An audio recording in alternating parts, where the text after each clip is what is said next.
그들의 생각 보면 제 4강입니다. 제 4강.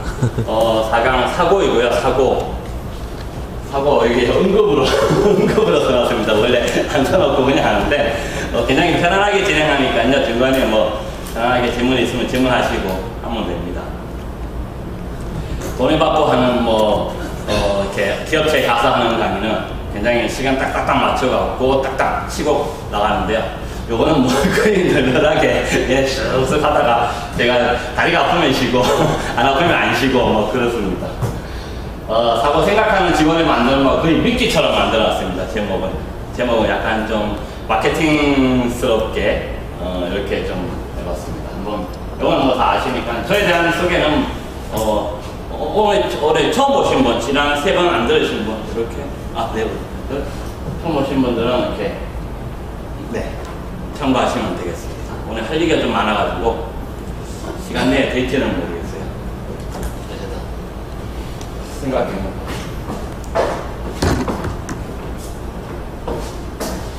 책 좀 사주세요. 책 좀 사주세요. 출판사 이런 거 우리 애가 자르세요. 네? 나중에 자르세요. 나중에 편집을 박수 한번 쳐주세요. 아니 그 박수 말고 편집 박수 이거. 책 사신 분, 사신 분, 한 분, 두 분, 세 분. 나머지 분들은 제가 요 CCTV, 저 개발하는 거 아시죠? CCTV 저거 다 개발하거든요. 오늘 알라딘이나 예스24에 독점 한번 주문해서 한번 읽어보십시오. 읽기가 굉장히 어렵습니다. 어려운데 다 읽으셨어요? 거의 다. 사신 지 꽤 된 것 같은데. 꽤 된 것 같은데. 거의 다. 좋습니다. 원래 이 생각이라는 게 4가지 정도가 있습니다. 4가지. 거뜩 떠오르는 생각상, 곰곰이 따지는 생각사, 면들어 떠도는 생각력, 호랑이가 뒹구르는 생각력. 이렇게 생각이라는 게 4가지가 있습니다. 요 내용들은 1강에서부터 쭉 한 거기 때문에 저 책을 사시면 책에 생각하기 전에라고 해서 한 10장 정도 되는 앞부분 프롤로그 같은 게 있습니다. 그 내용을 읽으시면 바로 이해를 하세요.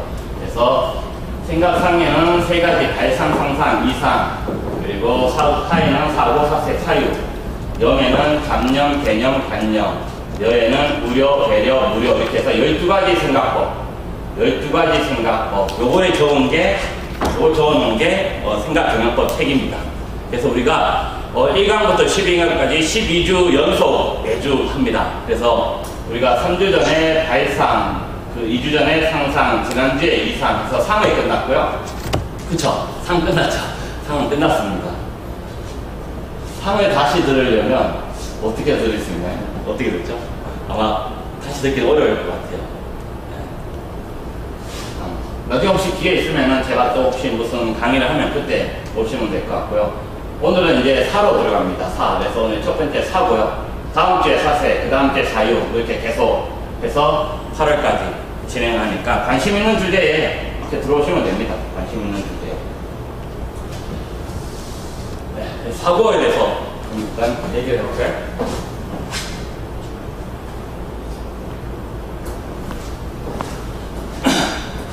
이게 곰곰이 따지는 생각 사입니다. 곰곰이 이거는 가짜자가 아니고요. 이렇게 정수리심이에요. 정수리심. 그래서 살아가는 것은 머리로 생각하고 가슴으로 생각하는 겁니다. 이런 명언들은 카메라를 보면서 해야 돼요. 김수환 추기경님이 하신 말씀 중에 이런 게 있어요. 세상에서 가장 긴 여행은 머리에서 가슴에 이르는 길이다. 이렇게 말씀을 하신 게 있습니다. 근데 이건 이제 머리로도 생각하고 마음으로도 생각하고 머리로도 생각하고 마음으로 생각하는 거니까 곰곰이 따지고 깊이 생각하는 거죠. 어떤 나의 사랑하는 사람이라든지 내가 뭐 존경하는 사람이라든지 옛날 같으면 임금이라든지 이런 사람들이 깊이 생각하면 그리워해요. 그 사람을. 그래서 그리워할 사라고도 합니다. 그래서 우리 정철의 사미인곡 있죠. 정철의 사미인곡. 그때 쓴 사자가 이 사자예요.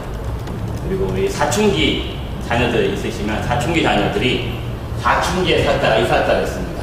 이 친구들은 머리하고 가슴이 달라요. 머리하고 몸이 생각하고 생각 따는 몸 따르기 때문에 현재 그래서 이 사춘기의 질풍 노도의 시기를 겪는 겁니다. 그래서 이 생각이에요. 이 곰곰이 따지는 생각입니다. 이 생각 사이에 고를 붙이면 이게 사고가 돼요. 사고. 처음에 한양대 정민 교수님 미치야 미친다, 뭐 한시 미학산책, 다산 정약용의 지식경영법 이런 책을 쓰신 한양대 국문과 정민 교수님의 책 중에 스승의 옥편이라는 책이 있어요. 스승의 옥편. 제가 93학번인데 한양대 국문과 93학번인데 제가 들어갔을 때 2학기 동안 저한테 학사 경고를 주셨거든요. 저한테 학사 경고를 주셔갖고 제가 쫓겨날 뻔했어요, 학교에서. 그래도 너무 하시는 거 아니냐고 막 동영상이니까 너무 강하게 얘기를 했습니다. 어쨌든 제가 그분의 홈페이지를 한 5년 동안 만들어드리고 운영도 해드렸어요. 거기에 올라오는 글들이 일반 사람들은 못 보지만 뭐 저는 다 볼 수 있었죠. 숨겨져 있는 글들까지. 거기에 있는 글 중에 스승의 어떤 글이 모여가지고 책을 하나가 나왔는데 그게 스승의 옥편이라서 잘 몰라요. 그래서 저희 동기 모임 같은 거 우리 스승님 모셔갖고 한 번씩 동기 모임 하잖아요. 하면 그 책을 주세요. 스승의 옥편. 이거는 네가 스승이 나중에 되려면 꼭 읽어봐라 하고 주세요. 그 책에 챕터가 뭐 여러 개 있는 수필집인데 그 중에 마음의 얼룩이라는 챕터가 있어요. 한 3장 정도밖에 안 됩니다. 거기에 생각의 4가지가 나와요. 우리말에, 우리 한자말에 생각이라는 거는 상사, 염려 4가지가 있다라고 나와요. 그래서 거기서 나온 거예요. 근데 유영만 교수님 아시죠? 유영만 교수님. 나는 솔직히 유영만 교수님 모른다. 한양대 교육학과, 교육공학 모른다. 다른 거 다 그렇구나. 인터넷에서 한번 유영만, 브리꼴레르, HID 교육계 굉장히 또 유명하시고 강연도 굉장히 많이 다니시는 분이 있어요. 그분은 이 5가지를 해놨어요. 상사, 염려, 담의, 고도. 생각의 한 종류다. 생각을 5가지라고 해놨어요. 그래서 제 책에서는 깠어요, 그분은 저의 직계가 아니기 때문에. 저는 인문계 국문과고, 인문계 정민 교수님 국문과고, 그분은 교육대, 저는 인문대, 그분은 교육대, 교육학과, 교육공학이라서 그분이 이 고자도 생각할 고자다 하는데, 저는 아닌 것 같아요. 왜냐하면 모든 생각은 마음으로 한다라고 옛날에 믿었기 때문에 전부 마음심이 들어있거든요. 마음심이 다 들어있어요. 근데 보이는 마음심이 없어서 이건 생각이 아닌 것 같다. 어쨌든 그분 책, 생각지도 못한 생각지도라는 책이 있어요. 생각지도 못한 생각지도. 그 책을 읽어보면, 생각은 5가지라고 써있는데, 저는 그렇게 보진 않습니다. 이렇게 하니까 나름 이렇게 전문 학회 같지 않나요? 네, 제 꿈이 대학 가서 대학원생들 이런 거 한 12주 강의를 해보는 거. 그거 한번 해보고, 우리 회장님들 조찬 모임 있잖아요. 조찬 모임 무슨 MBA 이런 거 있잖아요. 그래서 생각 MBA 해가지고 요거를 한 12주 했으면 좋겠어요. 우리 회장님들 생각 좀 많이 하시라고. 네, 그래서 이 4번은 생각을 다 주다라는 뜻이에요. 알쓸 신자 다 아시죠? 알쓸 신자. 이번에 여기는 문학 하시는 거. 여기는 수다 박사라고 되어 있는데, 엄밀하게 따지면 수다 박사 아니고 음악 박사죠, 음악 하시는 거. 그리고 시민생은 여기 잡학 박사라고 되어 있는데, 잡학인 것 같아요. 제가 볼 때는 약간 앞에 좀 붙이면 정치자다, 이런 쪽에. 여기는 미실 박사, 문교생은 미실 박사 되고 있더라고, 이렇게. 요즘에 누구를 이렇게 좀 돌아가시는 분한테 한 소리 해갖고 혼나고 있다고요. 저는 개인적으로는 동일하던데, 우리 여기 강의에서는 정치 얘기는 공부입니다. 정치 얘기는 이번에 이제 과학 박사인데, 정확하게 얘기하면 내과학 박사죠. 더 정확하게 얘기하면 내과학 기하거든? 뭐라고 해야 되나? 물리학에 가깝죠. 오히려 그쪽에, 그러니까, 정통물리 쪽에서 오히려 더 약간 비슷한 것 같아요. 거기에서 이제 약간 시대에 따라서 흥행이 되는 그런 것 같습니다. 하여튼 이분들이 하시는 일이 뭐냐면, 수다 떠는 거잖아요. 한 주제 갖다 놓고 그냥 수다 막 떠는 거예요. 그래서 본인들이 알고 있는 거 다 동원해가지고 막 얘기를 하는 겁니다. 그러면 저희 아내는 여기 나온 얘기 들으면 다 진짜인 줄 알아요. 여기 나온 얘기 들으면 다 진짜인 줄 알아요. 왜냐하면 이게 생방이 아니잖아요.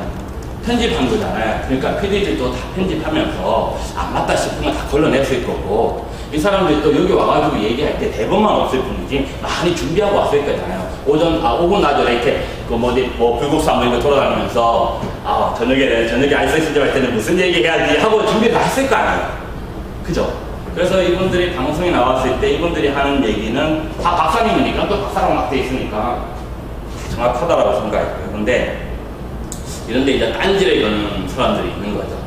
그래서 네이버 카페에 이런 이덕화라는 분이 이덕화 진화심리학 카페에 보면 그냥 민간인이에요. 민간인이라 되게 웃기다.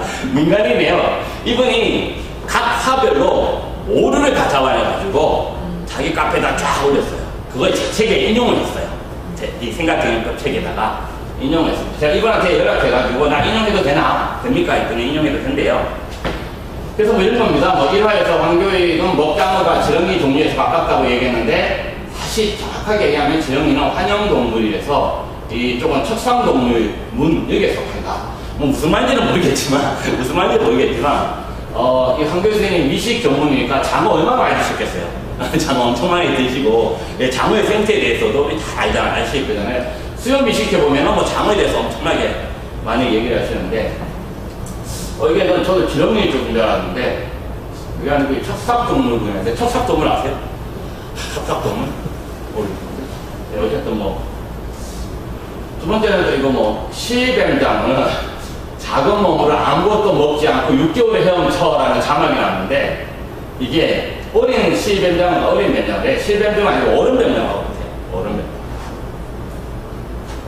뱀장. 또 이렇게는 일화에서 또 정재승이 미토콘드리아 안에 있는 mRNA 이걸 통해서 목에 엄마가 누군지를 추적할 수 있는 것처럼 얘기했는데 이광훈 씨는 누군지 모르겠는데 이 사람에 따르면 목의 취직에 쓰이는 건 mRNA가 아니고 mtDNA다 이렇게 얘기해요. 이런 식입니다. 이런 식으로 1화부터 자기가 본 것까지 갖고 계속 적어 올려놨어요. 보면 정확하게 뭔지는 몰라요. 근데 무슨 말이냐면 이게 사고예요. 사고.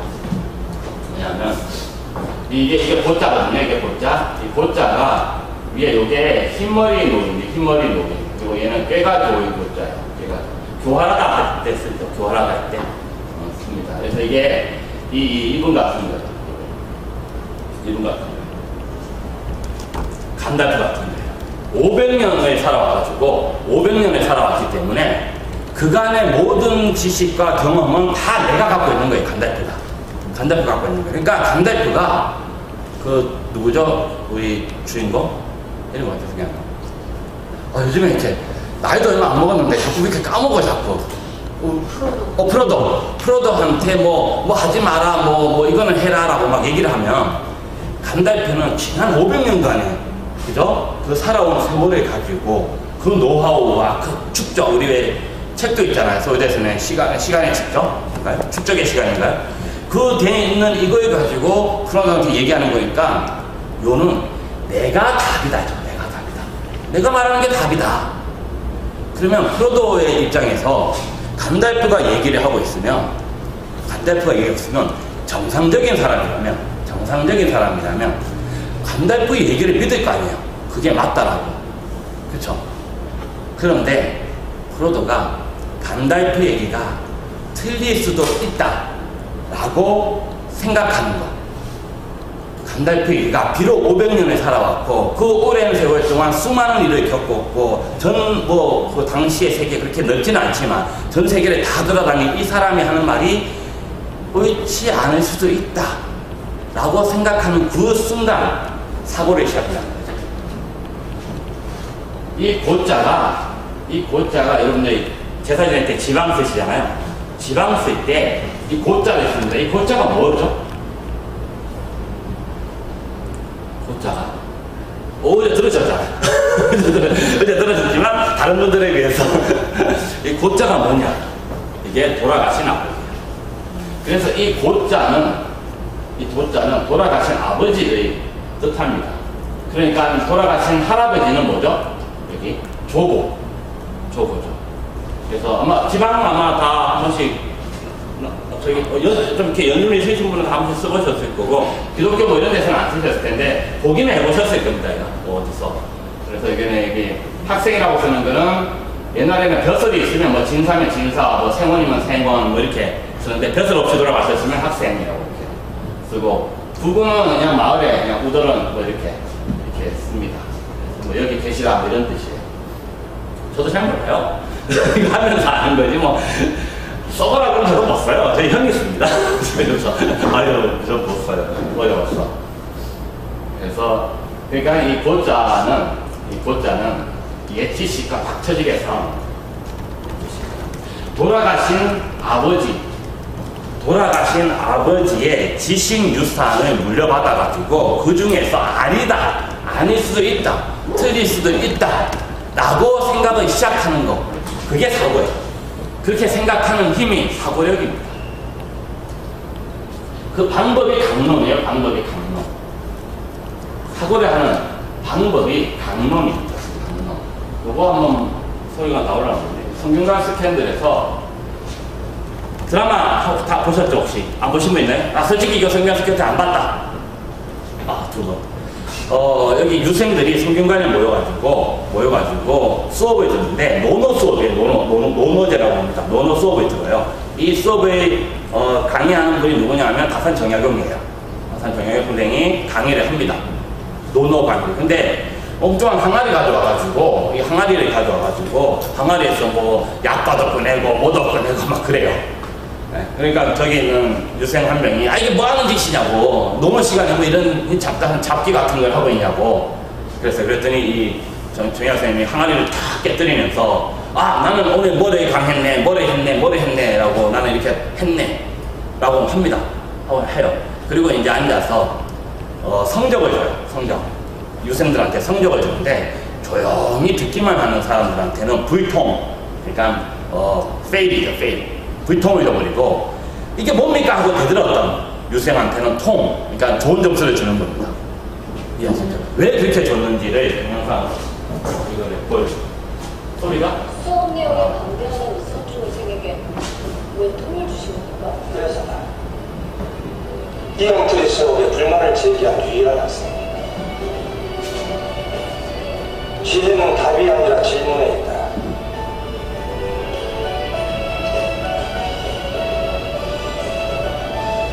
내가 너희들에게 보여준 세상은 사라지고 있다.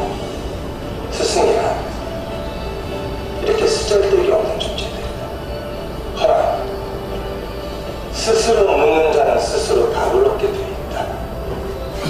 그것이 이성준이 통입니다.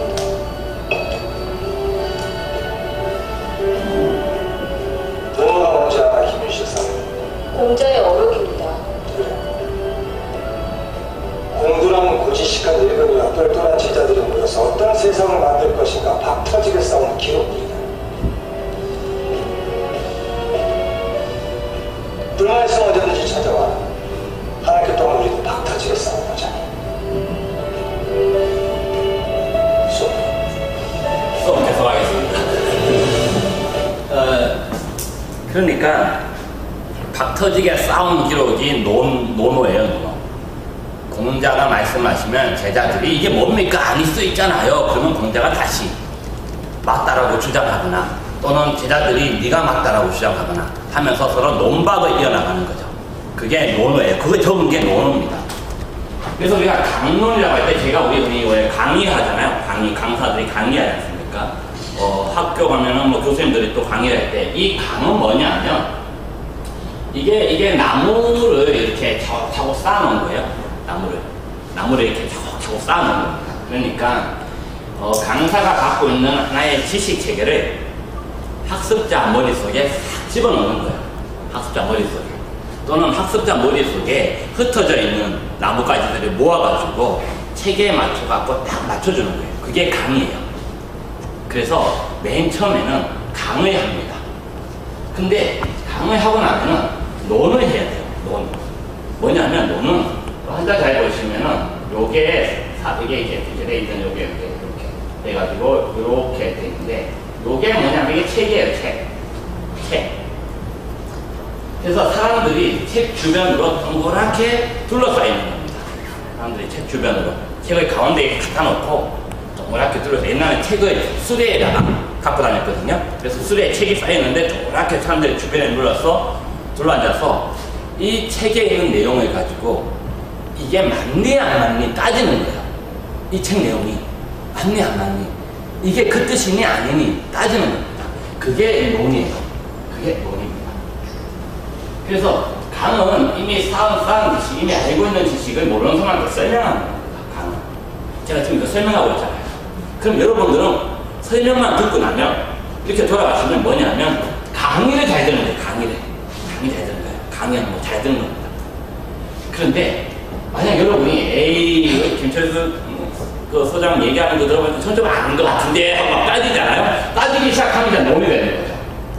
이제 논박이 되는 겁니다. 그래서 논은 지식을 다시 쌓는 거예요. 그래서 질문하는 거고 이때부터 사람들이 생각하는 겁니다. 그러니까 지금 제가 얘기하는 동안은 여러분들 생각 안 하는 거죠. 이 옛날에 조선시대 때 경연이라는 게 있었습니다. 경연. 물론 중국의 것을 가져왔어요. 중국의 것을 가져왔습니다. 유럽의 고대 왕조들 또는 뭐 근대 왕조들에는 없는데, 유럽의 근대 왕조들, 고대 왕조에는 없는 건데, 중국과 우리 조선 고려 때 들어왔기 때문에 고려 후반부터 중국과 우리 쪽에서는 있는 게 있어요. 일본에도 없어요. 그게 경연입니다. 경연이 조선 왕조를 500년에 이끌었다고 많은 분들이 얘기를 하세요.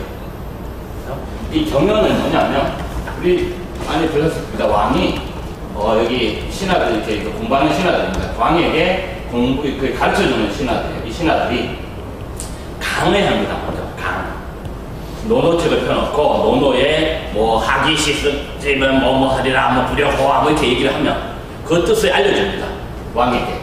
논을 읽고 왕에게 알려줘요. 그러면 왕이 그것을 한 번 더 읽어요. 읽으면서 이게 이런 뜻이구나 합니다. 그리고 난 다음에 이 사람들이 뭐냐면 논을 해요. 그래서 논의하기 위해서 뭐 혼자 뭐 바로 막 얘기하면 안 되니까 왕이 이렇게 묻는 겁니다. 그럼 같이 읽어볼까요? 시작. 들어보지 않았습니까? 이거 드라마 같은 거 보면 유럽에서는 이러지 않아요. 유럽에서는 그냥 유럽에서는 밑에 신하들이 결정해 주시오. 그러면 왕이 내가 결정한다 이거였어요. 그냥 그러고 끝이에요. 근데 우리는 결정해 주세요가 아니고 이런 문제가 있으니까 통촉하여 주시옵소서 그러죠. 그러면 왕은 뭐라고 합니까? 경들의 생각을 말해보십시오. 이렇게 합니다. 이게 논이에요. 이거를 하는 것이 왕의 경연입니다. 그래서 뭐 경연을 많이 하는 왕도 있고 뭐 적게 하는 왕도 있고 뭐 그렇습니다. 그러면 왕은 뭘 공부했냐고 보세요. 뭘 공부했나? 왕이 공부한 거. 조선시대 때 왕이 공부한 게 이런 것들이에요. 노노, 맹자, 대학, 중영, 시경, 서경, 역경, 얘기, 춘추고, 자치고 이런 나라. 나머지 다 중국 거를 한 거죠. 우리 뭐 사서오경이라고 하거나 뭐 하는 것들. 요걸 했어요. 근데 이게 이 책들이 언제 쓰여졌습니까? 이게 잘 보시면. 조선이 언제죠? 1492년에 쓰여졌나요? 일사구이? 맞나요? 일사구이 쓰여졌으니까 거의 15세기, 16세기 전에 만들어진 책들이에요. 그러니까 한 1000년, 2000년 된 책들이에요. 그러니까 그때하고 지금하고 1000년, 2000년이 지났고, 그죠? 그때는 중국이었고, 전부 중국이잖아요, 중국. 거의 대부분 다 춘추전국 시대 때. 그러니까 작은 나라들이 서로 싸우고 있을 때 만들어진 많은 책들이고, 조선은 고려에서 이어져 갖고 그냥 정통 왕조에서 그냥 단독 왕조로 그 구역에 그냥 계속 하던 때였으니까 상황도 많이 다르죠. 게다가 언어도 많이 다르고 중국에서 쓰는 한자와 우리 쪽에서 쓰는 한자도 조금 다르고. 그래서 이 책을 읽으면 무슨 말인지를 몰라요. 이 책을 읽으면. 지금도 여러분들 이 책 한자로 되어 있는 거 읽고 밑에 해설서 읽는데 그 해설서는 주석을 번역한 겁니다. 그러니까 원래 한자로 되어 있는 하기시습지라고 써 있으면 그것을 이 논어 이후에 있는 제자들이 주석을 달아놔요. 주석을 다 가서 답니다. 그 주석을 다시 번역한 거예요. 근데 그 번역한 것만 읽어가지고도 이해를 못하니까 중간에 이 공부하는 학자들이 또 주석을 달아주는 겁니다. 주석을. 왜냐하면 그 사이에 해석도 달라지고 상황도 달라지고 하니까. 이거 한번 예를 들어. 이 논어 처음에 나오는 거잖아요. 이 자와이는 저도 번호 잘 몰라요. 저도 번호 잘 몰라요. 우리 그때 집에서 논어 한두 번쯤 화장실에서 늘 읽으시지 않아요? 자와이 공장님이 말씀하시기를 한번 같이 읽어볼까요? 이 정도는 하잖아요. 시작. 네. 자, 몇 아, 크게 한번 읽어주시죠. 역시. 자와 하기 시섭지 부력열화 유붕자원 방내 부력낙과 인부지 부원이는 부력분자. 박수 한번 주십시오. 무슨 뜻이죠? 무슨 뜻이죠? 때로 익히고 배우고 때로 익히면 배우고 때로 익히면 즐겁지 않는다. 어찌 즐겁지 아니한가? 이 즐겁다는 뜻이에요. 즐겁다. 어찌 먼 곳에서 오면 저 친구가 먼 곳에서 오면 즐겁지 아니한가. 어찌 즐겁지 아니한가? 사람이 나를 알아주지 않아도 사람이 알아주지 않아도 화를 내지 않으면 네네 화를 내지 않으면 어찌 분자를 하지 않을 수 있어. 어찌 분자를 하지 않을 수 있습니까? 그러니까 배우고 때로 익히면 즐겁고 그죠? 즐겁고 이거는 저기 뭐라 그러죠 이거? 생각나 이거 뭐라 그러죠 이거? 공부과에서 배워보면 가보겠네. 반어법이죠. 그러니까 어찌 즐겁지 아니한가니까 즐겁다라는 뜻인 거예요. 즐겁다라는 뜻. 그래서 오늘 굉장히 무슨 인문학 시간 같기도 하고 네. 네네. 그래서 더 아무시나 보통 이렇게 중간중간에 이렇게 오시는데 아무시네. 네. 그리고 그렇죠? 먼 곳에서 친구가 찾아오면 어떻게 즐겁지 않냐가 뭐 어쨌든 뭐라고 해석하셨냐면 교수님이 뭐라고 해석하셨냐면 배우고 때로 익히면 어찌 즐겁지 않는가라고 하신 거예요. 우리 저는 약간 목소리 제가 아마 한 10년, 15년 지나면 이분처럼 될 것 같은데 도울 선생님 아니시죠? 도울 선생님 이렇게 얘기하시는 분. 그분은 이게 때로가 아니라고. 이게 배우고 때로 익히면 할 때 이 시자가 때로가 아니다 라고 하시는 거예요. 그래서 이 시자의 뜻이 여러 가지입니다. 자, 배우고 때때로 수시로 배우고 나면 수시로 익혀야 즐겁다. 배우고 나면 이 학자가 뭐냐면요. 이 학자가 요게 손이에요. 손. 요게 손입니다. 이게 손. 이게 테이블이에요. 테이블. 요건 사람 아주 학생들. 그러니까 테이블에 앉아서 책을 이렇게 들고 있는 게 이게 학이에요. 책 들고 이렇게 외우고 있잖아요. 그게 이게 학입니다. 이건 씨는 뭐 아시고 습은 이건 날개야 날개. 이게 스스로 졌던데 이게 날개에서 새가 날개를 그 둥지에서 새가 날개를 펴서 이렇게 첫 날개를 펴서 날아가는 거. 그래서 나는 연습하는 거 이게 습입니다. 그래서 때때로라고 표현할 수 있죠. 배우고 나면 수시로 연습을 해라, 복습해라 이런 거죠. 연습하고 복습해라, 실습해라. 요건 뭐냐면 배우고 나면 얘를 습하는 때가 있다는 거다. 우리 공자님 얘기하는 것 중에 몇 살에 뭐 하고 몇 살에 뭐 하고 있죠? 그거 한번 얘기 좀 해주시죠. 15회 이후 지구학 31입하고 40%고 50지명 60이순 70 종신소역 분류구라 그렇게 얘기하죠. 15세 박수 한번 주시죠. 오늘 저기 부강사고 제가 15세 뭐 한다고요?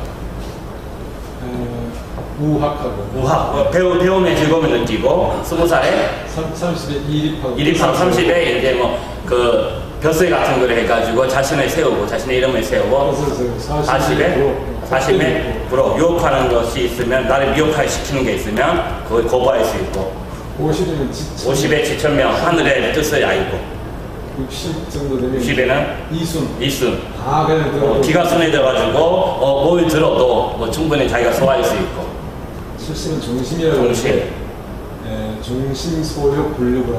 내가 마음이 시키는 대로 해도 그렇죠. 법도나 이런데 그것만 그렇죠. 70대면 내 마음이 그냥 따르는 대로 그냥 뭔가를 아무거나 해도 이것이 법도를 위배하지 않는다.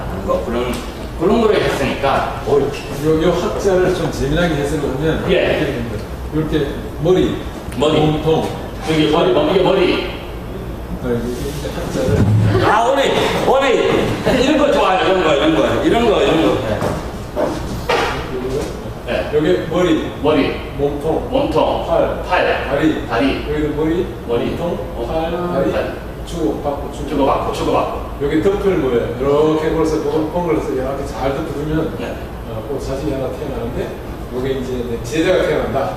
그러니까 내가 잘 배워서 잘 가르쳐서 배워서 제대로 가르쳐서 나보다 청출하는 제자가 태어나야 제대로 배우구나. 숫자는 이게 히트 숫자죠. 그렇죠. 히트 숫자인데 여기에 흰 백자 대신 여기 100백자에서 나오는데 히트 있는 세도 한 100번 있는 걸 연습해야 날 수 있다. 그러니까 배워서 익혀야 된다는 거죠. 그렇죠. 그래서 계속 반복해서. 그래서 행동이 변화가 일어나지 않으면 공부한 게 아니다. 배운 게 아니다. 그 얘기. 박수를 안 드릴 수가 없네요. 불박수호야 이렇게 앞에 이거요. 이게 불여호. 그러니까 이게 불여호가 어찌 기쁘지 아니할 수 있겠는데 이거 끝에 감탄문을 내는 거거든요. 의문문 약간 비슷한 건데 의문문. 그러니까 불박수호 이렇게. 그래서 공장님이 워낙 때가 되면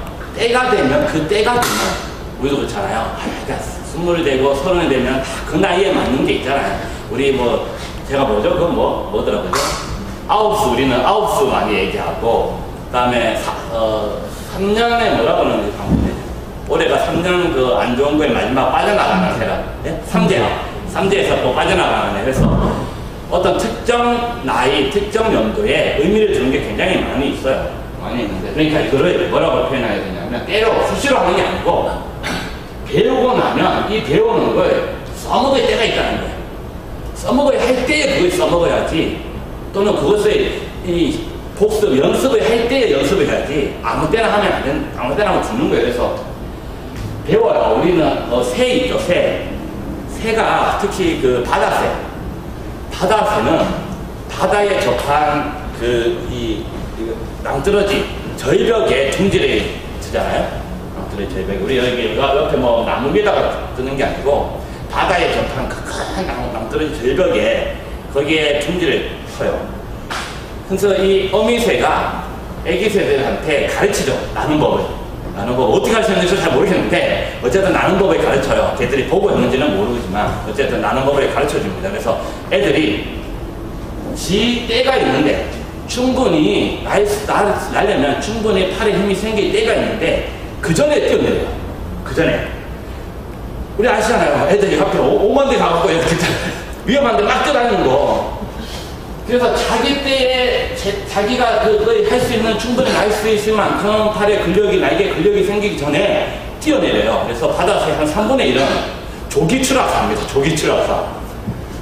날 수 없는데 그냥 날겠다고 호적대다가 뛰어내려다가 그대로 죽는 거죠. 이런 데서 떨어지면 그렇게 크게 안 다치는데 바다새는 그 낭떠러지에 떨어지니까 파도에 그대로 쓸려가는 거죠. 그래서 한 3분의 1은 죽는다고 해요. 3분의 1은. 나머지 3분의 1은 이제 먹혀 죽고 이렇게 하는 거죠. 하여튼 그래서 제 띠에 있다 라고 하는 거죠. 시우라 그러죠? 시우. Timely rain. 그쵸. 맞아요.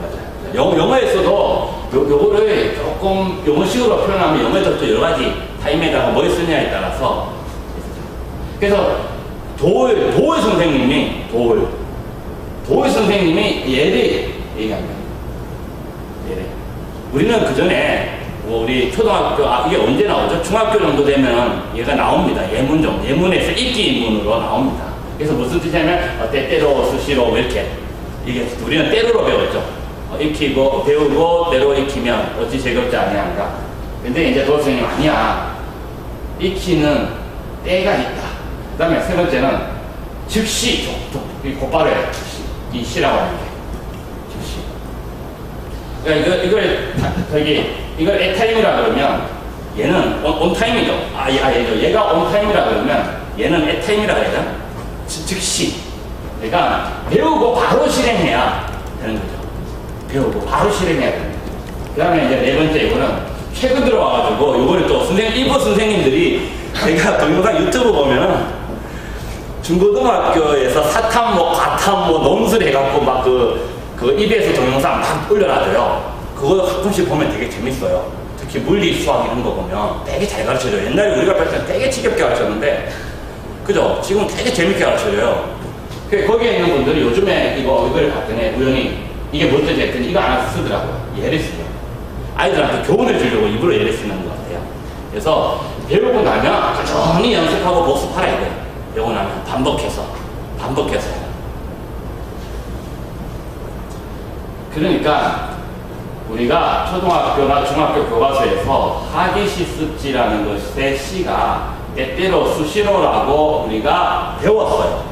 그렇게 배웠을 때 그래 당연한 거 아니야? 그렇구나라고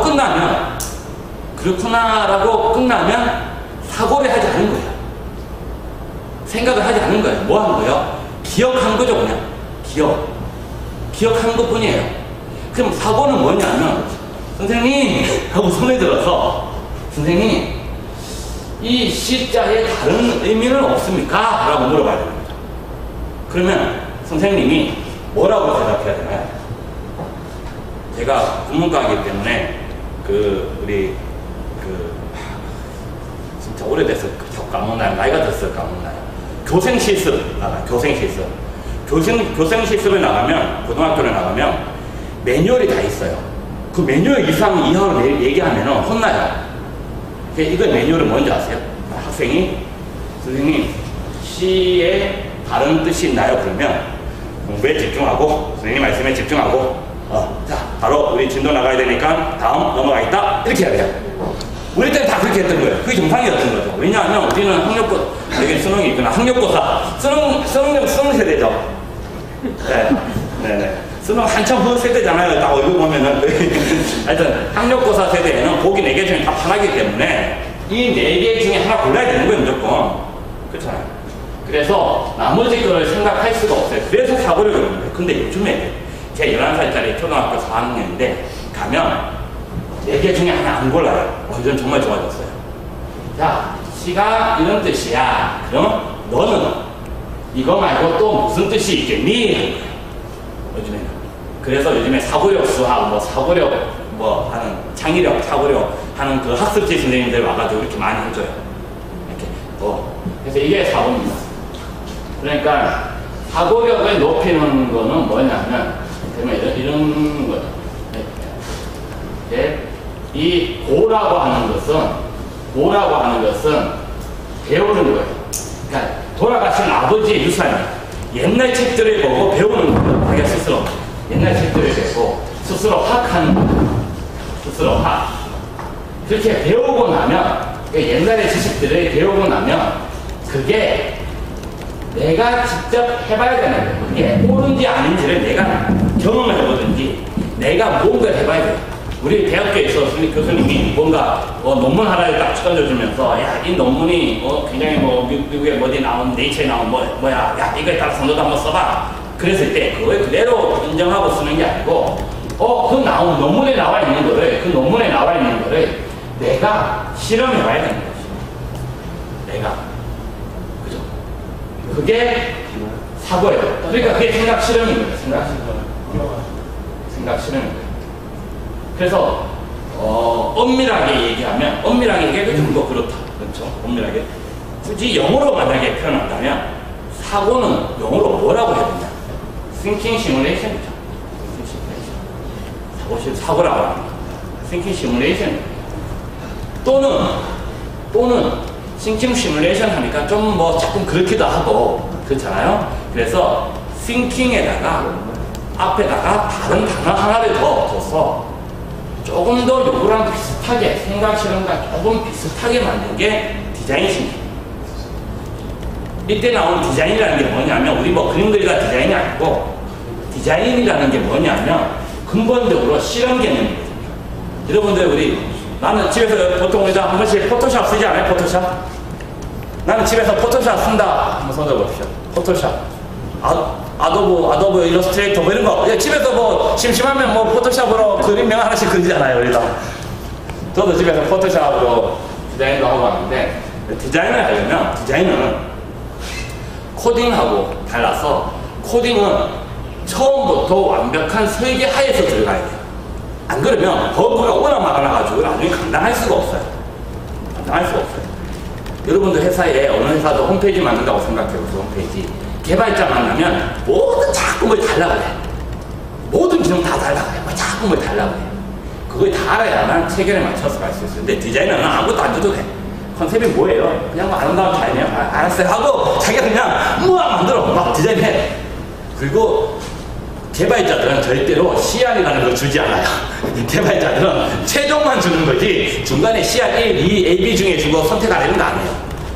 그죠? 근데 디자이너들은 항상 A안, B안, C안 해서 CR을 줘서 선택하라고 해요. 그래서 굳이 영어로 표현한다면 싱킹 시뮬레이션이기보다는 오히려 디자인 싱킹에 더 가깝지 않을까. 그래서 최근에 미국에서도 우리나라에서도 디자인 싱킹이 뜨는 이유가 아마 이런 추세 때문이 아닐까 그런 생각을 해봅니다. 그래서 사교구력을 높이는 방법은 이 세 가지 한번 다 찍어볼까요? 시작! 일단 이것을 두려고 하지 마시고 거침없이 읽고 쓰고 답하라. 5분만 쉬고 다음 거 한번 진행을 하겠습니다. 됐나요? 네, 박수로.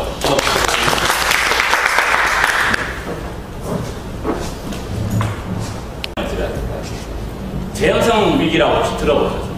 여기 이 자리에서는 솔직하게 얘기를 해야 됩니다. 제가 이게 하다 보니까 모르는데 아는 척 하시면 제가 아시는 줄 알고 막 해버려가지고 솔직히 난 재현성 위기 들어봤다. 한 번이라도 들어봤다.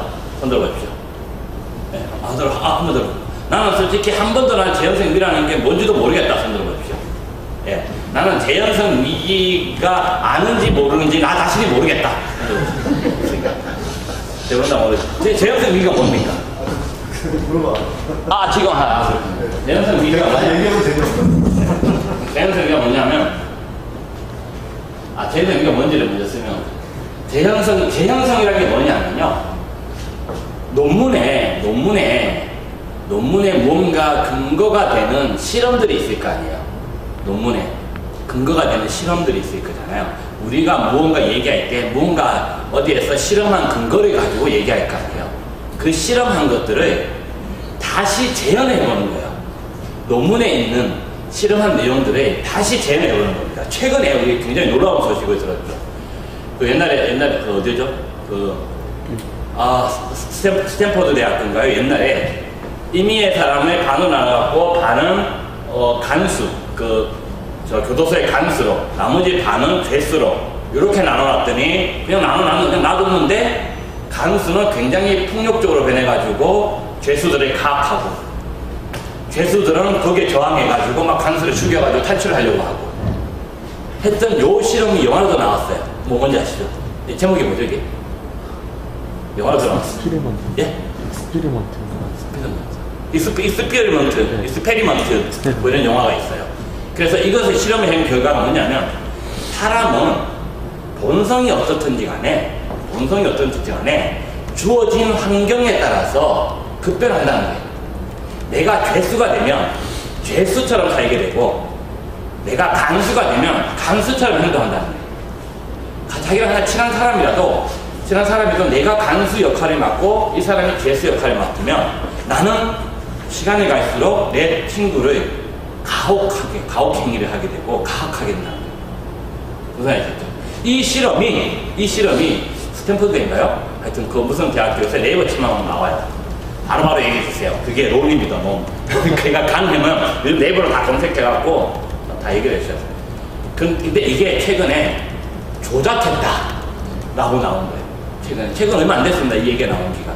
조작을 했다. 그러니까 실험하는 그 주체들이, 실험 주체들이 간수한테는 조금 더 세게 해봐, 한 거고, 죄수한테는 뭐 밥도 좀 안 주면서, 제가 정확하게 잘은 모르겠는데, 어쨌든 예를 들면, 밥도 좀 안 주면서 탈출해봐, 이렇게 해 나온 결과라는 거죠. 그래서 재현석이라는 게 그런 실험한 것을 다시 한번 똑같이 논문 나온 그대로 다시 한번 실험을 했을 때 똑같은 결과가 나오면 재현성은 100%거죠. 그렇죠? 근데 똑같은 결과가 안 나오면 재현성이 실패한 거죠. 그 실험을 믿을 수가 없게 되는 거잖아요. 그게 재현성입니다. 이게 뭐냐면 네이처가 아시잖아요. 네이처. 그죠?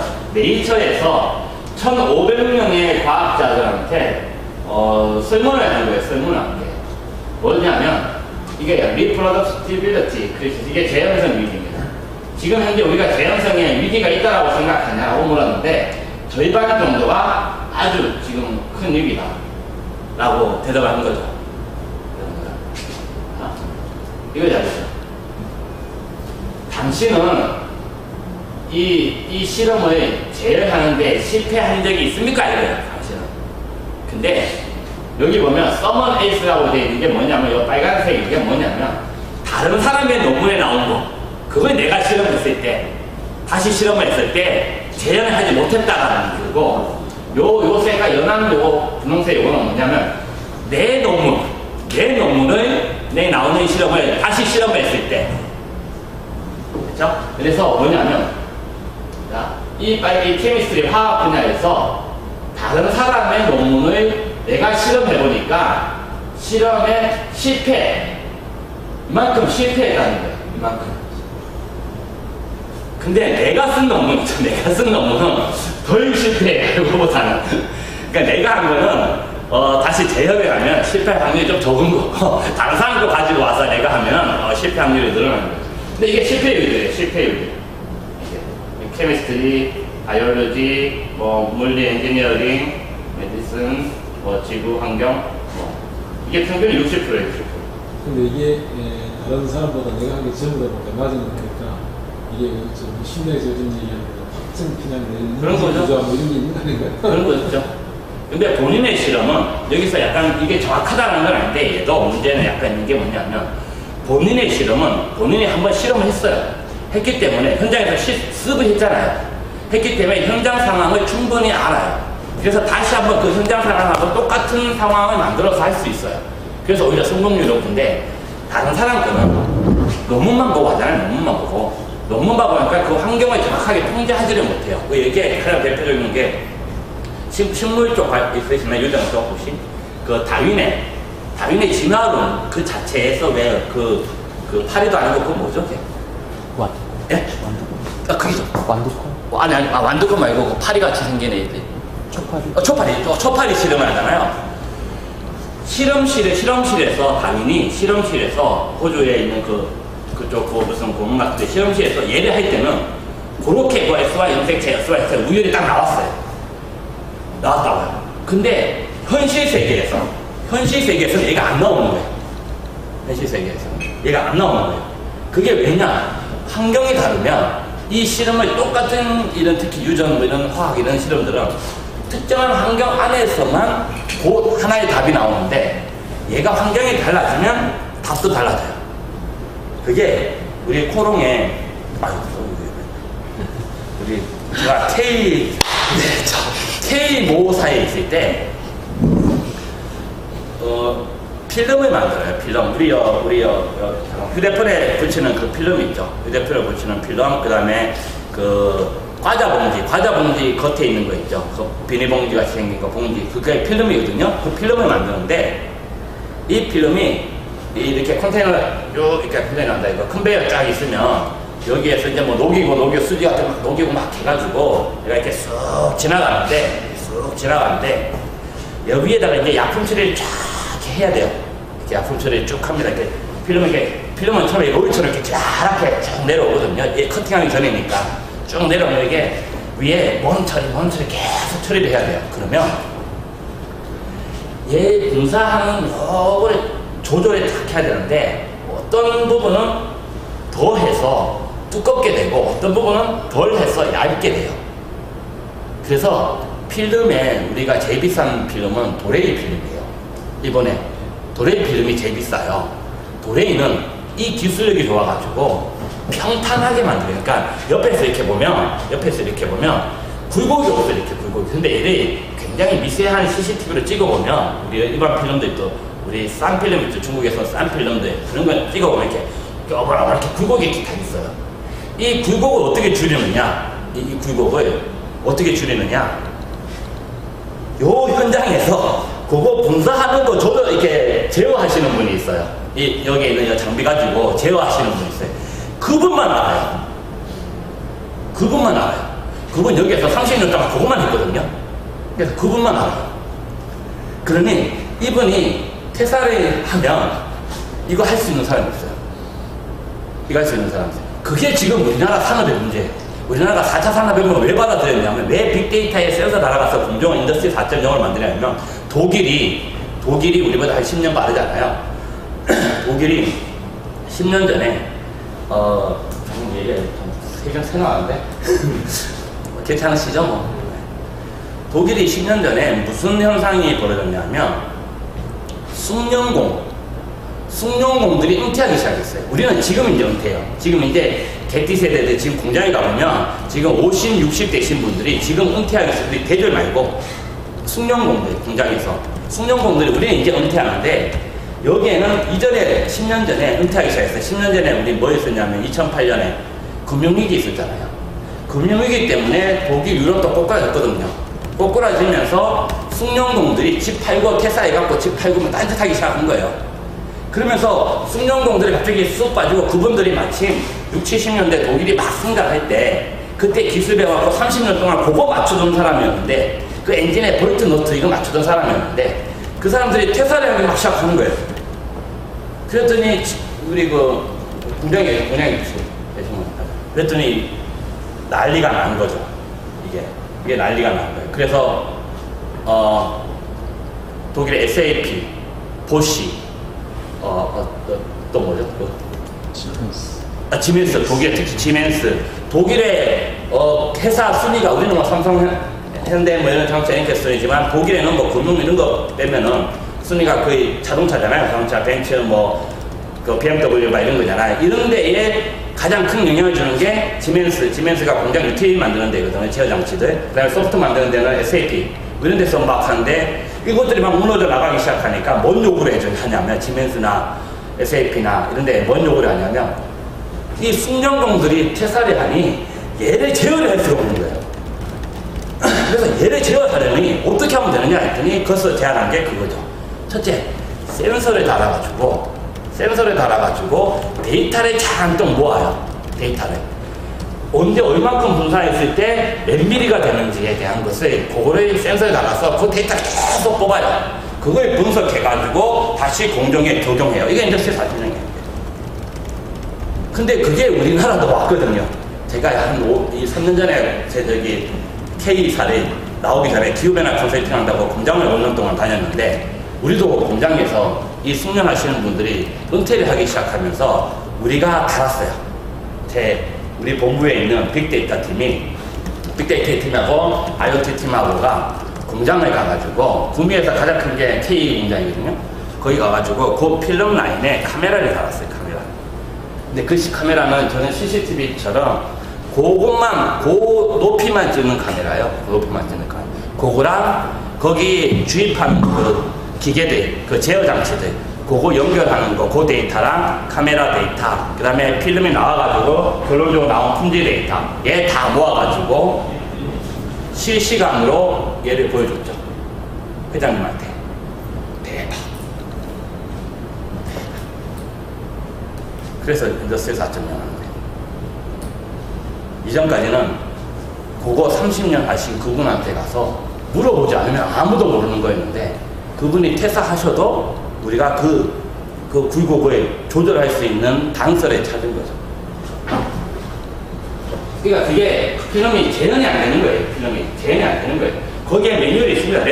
레시피가 어디서 왔냐면, 도레이 합작이잖아요. 이번 합작이잖아요. 일본에서 기술을 받아가지고 우리나라에서 그 구미공장이라든지 그것을 많이 했었는데, 거기에서 기술 받은 것을 가지고 우리는 재현을 하면 재현이 잘 안 돼요.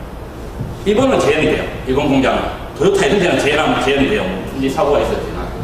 그래서 이 재현 문제가 있어요.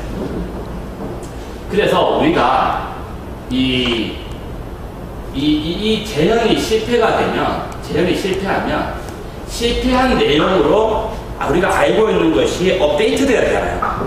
실패한 내용을, 그러니까 그것이 성공했을 때 들어온 지식이기 때문에 실패했다라는 것이 나오면 아, 내가 알고 있는 것이 답이 아닐 수도 있겠구나 라고 생각을 해야 되잖아요. 그죠? 그런데 우리 언론에서도 왜 스캔들은 뉴스 나지만 스캔들 뭐 정정보도 이런 건 안 보잖아요. 안 보듯이 얘도 재현성에 실패했다라는 게 기사가 아무리 나와도 사람들이 안 믿는 거예요. 안 믿는 거예요. 그거를 예를 들면 뉴로미스라고 해요. 뉴로미스. 뇌와 관련된 그거를 뉴로미스. 그러니까 뇌와 관련된 신화가 있어요. 뇌와 관련된 신화. 그게 가장 대표적인 게 있어요. 좌뇌우뇌. 우리 학교 다니시거나 애들 학교 다니고 그러면 좌뇌를 키워야 됩니다. 우뇌를 키워야 됩니다. 이런 거 아시죠? 들으셨죠? 우리 아마 지금도 어디에 강의 가시면 뭐 좌뇌형 인간, 우뇌형 인간이라고 할 겁니다. 이게 다 깨졌어요, 이거. 이게 다 깨졌습니다. 옛날에는 사람이 뇌를 어떻게 봤냐면 해부학으로 봤어요. 해부학 시절에 나온 거예요.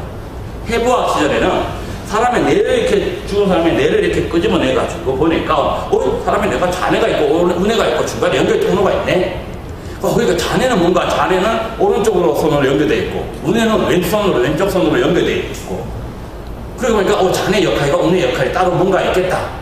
그래서 살아있는 사람 중에 뭐 좌뇌가 좀 다친 사람은 뭐 오른쪽과 관련된 뭐, 이렇게 좌뇌가 다친 사람들은 뭐 이렇게 언어를 잘 못하고, 우뇌를 다친 사람은 뭐 공감 능력이 없고 뭐, 이렇게 해석했던 거죠.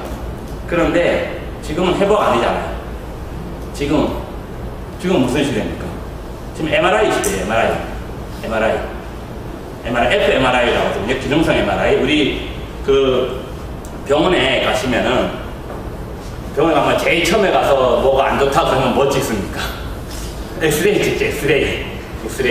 엑스레이는 밀도가 있는 것은 통과를 못하고 해서 뼈 같은 것들 이런 거는 하얗게 보이죠. 그게 엑스레이예요. 다음 엑스레이로 또 판독이 안 돼. 뭔가 좀 이상해. 그럼 뭐 찍으러 갑니까? 네? CT 찍으러 가죠. CT가 컴퓨터 단층 촬영이잖아요. CT를 찍으면 CT도 엑스레이보다는 괜찮습니다. 근데 CT도 해부학 구조를 찍어요. 해부학적 구조를. 그런데 CT로도 안 돼요. 그럼 어디 갑니까? 네, 제일 비싼 MRI 들어갑니다. 제일 비싼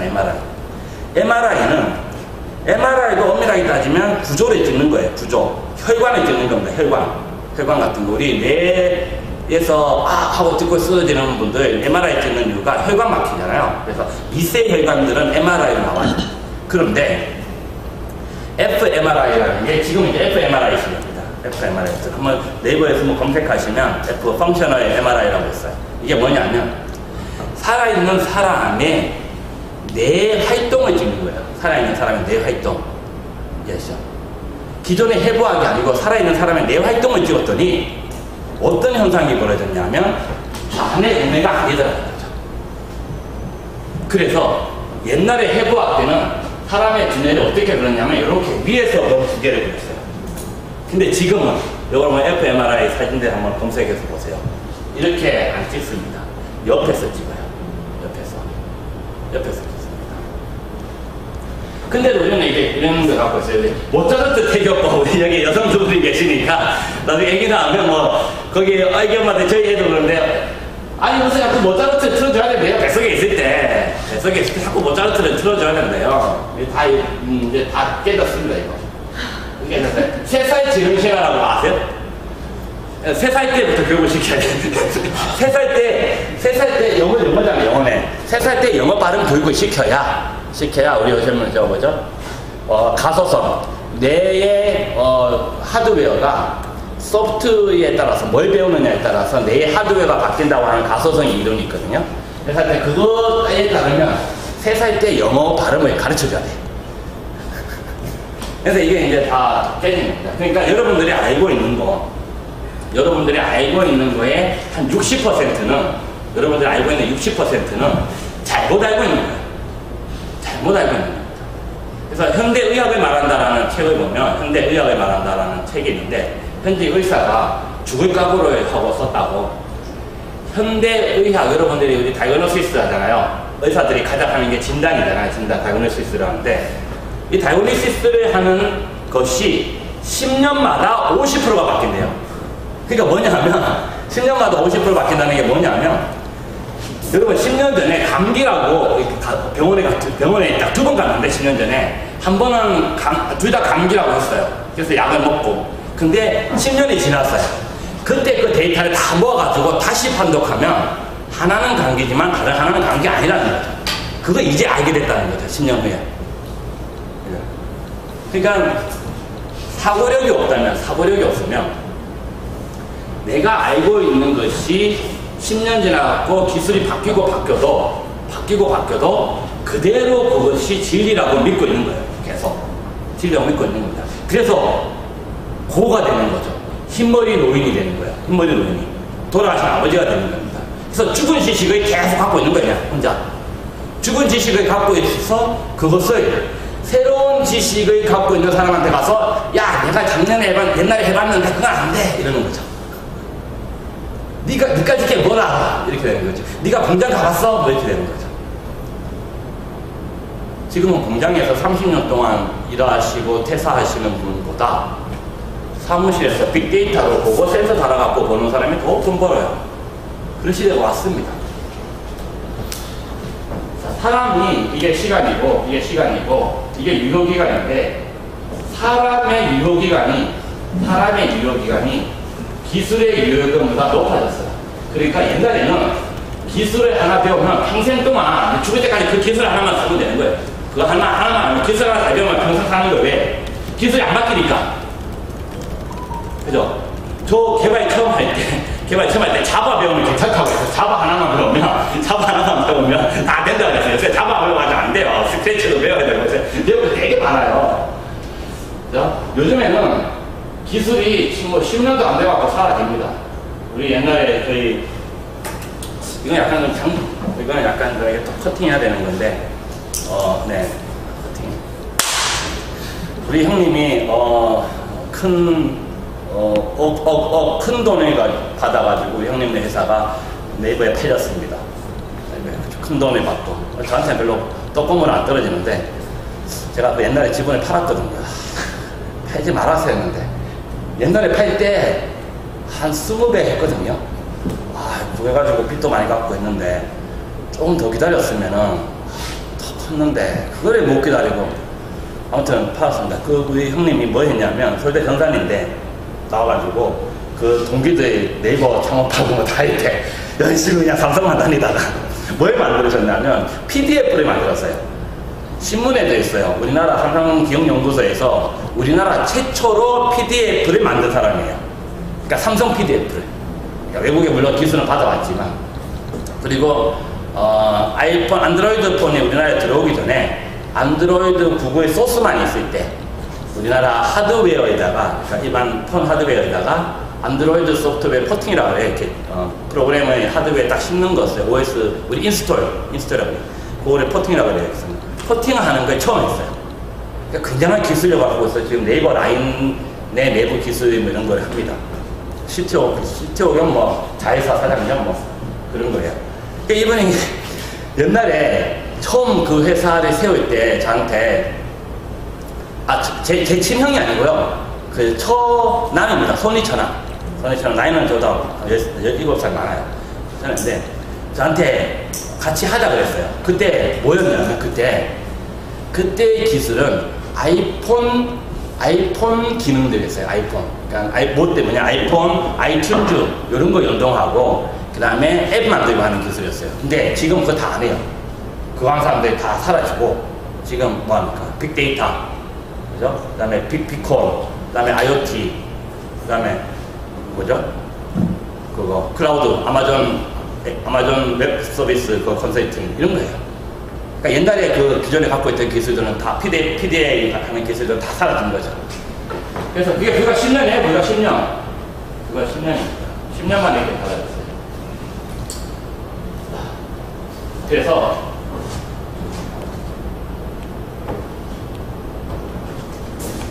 이 온라인 싱킹이라고 제가 만들었어요. 제가 만든 겁니다. 이거 온라인 싱킹. 요거를 할 기회가 생겼어요. 드디어. 요거를 할 기회를 L모사의 팀에 이거를 할 기회가 생겨가지고 이거 지금 계약을 넣어놨어요. 5일 동안 해야 된다 이래갖고 지금 나중에 혹시 제가 하고 나면, 언제 할지 모르겠는데 하고 나면 제가 그 어떻게 결과가 됐는지 한번 알려드릴게요. 그 전에 이걸 아셔야 돼요. 이걸 좀 설명을 잠깐 드려요. 우선 직원들이 생각하는 건 얘기하러 왔는데 갑자기 이제 인공지능 얘기를 좀 해야 돼요. 알파고 있죠, 알파고. 알파고가 어떻게 사람을 이겼는지 내가 잘 안다. 알파고. 인공지능 혹시 아시는 거 없나요? 인공지능 아시는 거? 솔직하게. 없어요? 알파고가 어떤 로직으로 이겼는지 아시는 분? 혹시 오세요?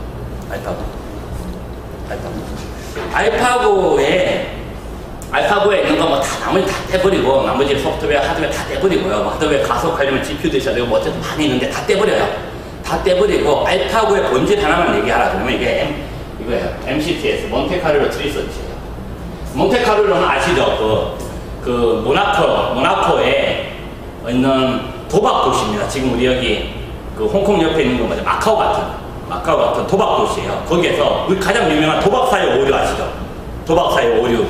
그 외에 이거 블랙젯 타는데 뭐죠? 빨간색하고 까만색에다가 그 주사위 나와야 되는데 나는 뭐 빨간색에 걸고 저 사람 까만색에 걸고 해갖고 뭐 서로 돈 먹고 하잖아요. 근데 뭐 어느 날 뭐 이제 빨간색에 넣었는데 빨간색에 뭐 20몇 팔인가 계속 빨간색만 나오는 거예요. 계속 빨간색만.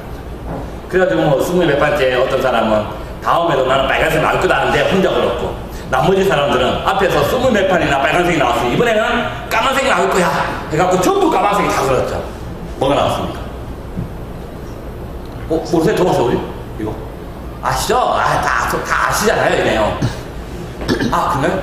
네, 괜찮습니다. 원래 이 관계 정도 수준이에요. 수준이 이렇게 높습니다. 빨간색이 20몇 판이 나왔어요. 다음에 뭐가 나올 거라고 보시겠어요? 나는 다음에도 빨간색이 나오겠다 이건다. 손 들어보십시오. 나는 까만색이 나오겠다고 손 들어보십시오. 까만색.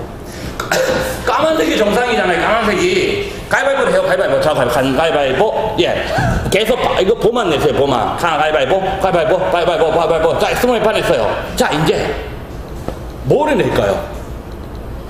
보여? 예, 주먹을 내든지 하겠죠.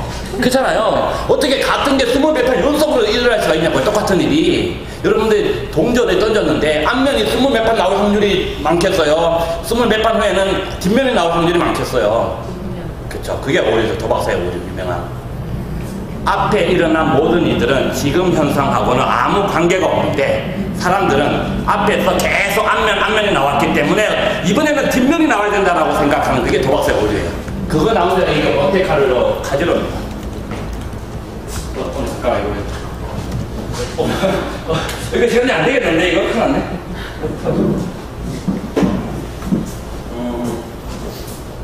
뭐 하여튼 그냥 그런 게 있다라고 생각하시고, 알파고는 어떻게 이겼느냐? 알파고의 핵심이 뭐냐 이거죠. 알파고를 만든 딥마인드의 우리의 딥마인드 CEO는 내과학하는 사람이고 개발하는 사람, 게임 엔진 만든 사람, 개발하는 사람이 내과 뇌를 연구하는, 신경을 연구하는 대학원 가서 공부해갖고 이걸 만든 거기 때문에 알파고를 제가 왜 얘기를 하냐면, 사람의 생각을 지금은 무슨 관점에서 사람의 생각을 연구를 하냐면, 옛날에는 인문적인 관점에서 사람의 생각을 연구했죠. 인문적인 관점에서 성악설 이렇게. 근데 지금은 뇌과학이라는 이름으로 인간의 생각을 연구를 하잖아요. 그러니까 예전에 비해서는 조금 과학적이 됐어요. 근데 그것을 현실에다가 반영한 게 뭡니까? 사람이 어떻게 생각하는지를 연구해가지고 현실에 반영한 게 그게 인공지능이에요. 그래서 인공지능을 말씀을 드릴 수밖에 없습니다. 제 책에도 인공지능 얘기를 꽤 많이 써놨어요. 책 슬로건도 그거잖아요. 나 이거 책 하나 얻었는데 제가 여기 인공지능 시대, 생각이 생산성이다라고 되어 있어요. 인공지능 시대 위에 슬로건, 타이틀 메시지가. 그래서 생각을 연구 배우려면 요새 직원들하고 얘기하려면 인공지능을 알아야 됩니다. 직원들이 어떻게 생각하는지를 표현해놓은 게 인공지능이니까 어느 정도. 그래서 인공지능이 생각하는 방식이 이게 몬테칼로 트리서치라고 하는 거예요. 이게 뭐냐면 조금 어렵지만 한번 해볼까요? 예, 그래도 한번 들어보겠다 한번 손 들어보십시오. 예, 이건 너무 어려워. 그거 좀 그렇다. 난 듣기 싫다 손 들어보십시오. 난 듣고 싶지도 않고 안 듣고 잘 모르겠다. 좋습니다. 네 가지 단계로 갑니다. 네 가지 단계. 첫째는 셀렉션이에요. 셀렉션 선택. 두 번째는 익스펜션 확장. 세 번째는 아까 생각 사고 얘기했던 시뮬레이션. 그리고 네 번째는 백 프로파게이션에서 프로파게이션이 뭐죠? 전달하는 거예요. 전달하는 거예요. 저기 자선을 번식하는 거. 그러니까 백이라 했으니까 역전달이에요. 역전달. 그렇게 하시면 돼요. 이게 뭐냐면 이렇게 바둑에서 어떻게 알파고가 바둑을 뒀어요? 이겼냐는 거예요. 알파고가 바둑을 뒀습니다. 몇 판을 뒀느냐? 21판을 뒀어요. 자, 알파고가 그냥 21판을 바둑을 뒀다라고 하죠. 일단. 자, 알파고가 21판을 바둑을 뒀는데 앞에 숫자는 뭐냐면 12번 이겼다는 거예요. 21판을 둬서 12번 이겼어요. 지금 승률 한 50%는 넘죠? 자, 그 상태예요.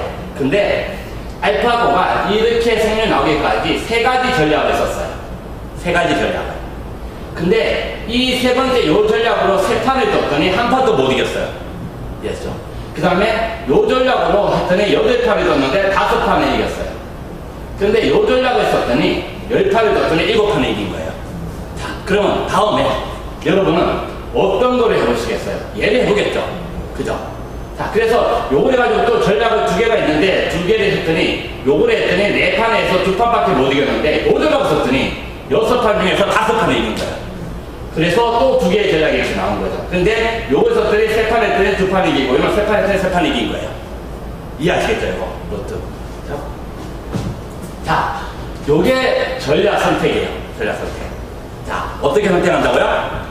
요렇게 해서 승률이 높고 요렇게 했을 때 승률이 낮으면 승률이 높은 쪽으로 선택하는 거예요. 그죠?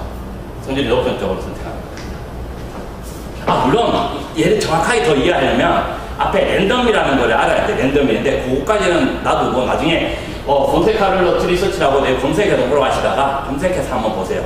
요걸 알기 전에 랜덤이라는 걸 알아야 되는데 우리 그 양자역학 하는 원자 폭탄을 어떻게 만들어지는지에 대한 얘기가 있는데 그거는 좀 생략하고 요것만 할게요. 자, 그러면 자, 이제 알파고가 확장이라는 걸 합니다. 확장. 뭘 확장하냐면 자, 요 방금 이렇게 쭉 따라왔죠? 이렇게 똑같죠? 똑같이 따라왔어요. 자, 여기에서 자기가 이 전략 3판 뒀을 때 2판 이기는 것보다 3판 뒀을 때 3판 이기는 이거 100% 승률을 가진 얘에서 한 판을 더 주는 거예요. 그죠? 그래서 이걸 노드라고 해요. 노드를 확장한 거죠, 지금. 확장해서 얘는 지금 안 뒀잖아요. 안 뒀기 때문에 0판의 0승이에요, 지금. 0판의 0승. 무슨 말인지 아시겠죠? 자, 이제 요거에 대한 시뮬레이션을 하는 겁니다. 자, 만약 요 전략을 쭉 따라서 요 판을 계속 바둑을 두면, 요거를 한 판에 바둑을 끝까지 두면 이게 0, 1이니까 한 판을 뒀죠. 한 판이 이제 끝났죠. 끝났는데 졌어요. 이게 시뮬레이션입니다. 이길 수도 있고 질 수도 있겠죠, 이게. 여기서 그냥 진 거예요. 삐리리 그런데. 여기까지 보죠. 예. 그죠? 한 판에 둬서 이게 시뮬레이션이에요. 가상으로 두는 거예요, 가상으로. 지금 이걸, 요까지는 뭐죠? 실제로 둔 거예요. 이해하시겠죠? 물론 컴퓨터가 실제로 둔 거와 가상으로 둔 거는 우리는 구별할 수가 없죠. 우리는 사람은 실제로 둔 거와 가상으로 둔 것을 구별할 수 있죠. 사람은 실제로 둔 거 이렇게 주는 거고, 가상으로 두면 혼자 많이 타는 건데, 인공지능이 실제로 뒀는지 가상 뒀는지를 우리는 알 수는 없는데 그거에 아는 로직이 있어요. 보상 로직이. 그래서 하여튼 그렇게 했다라고 그냥 하고 갑시다. 그래서 여기까지는 준 거고 요거는 이제 실험을 한 거예요. 이렇게. 그러면 한 판을 뒀더니 졌으면 그 결과를 가지고 어떻게 한다고요? 역전달이 하는 거예요. 거꾸로 다시 위로 올려주는 거죠. 어떻게 해요? 0대 0판 둬서 0승이었는데 한 판 둬서 0승이 된 거죠. 그럼 여기에는 원래 뭐였죠? 3판 뒀을 때 3승이었는데 4판 뒀을 때 3승으로 바뀌게 된 거죠. 그죠?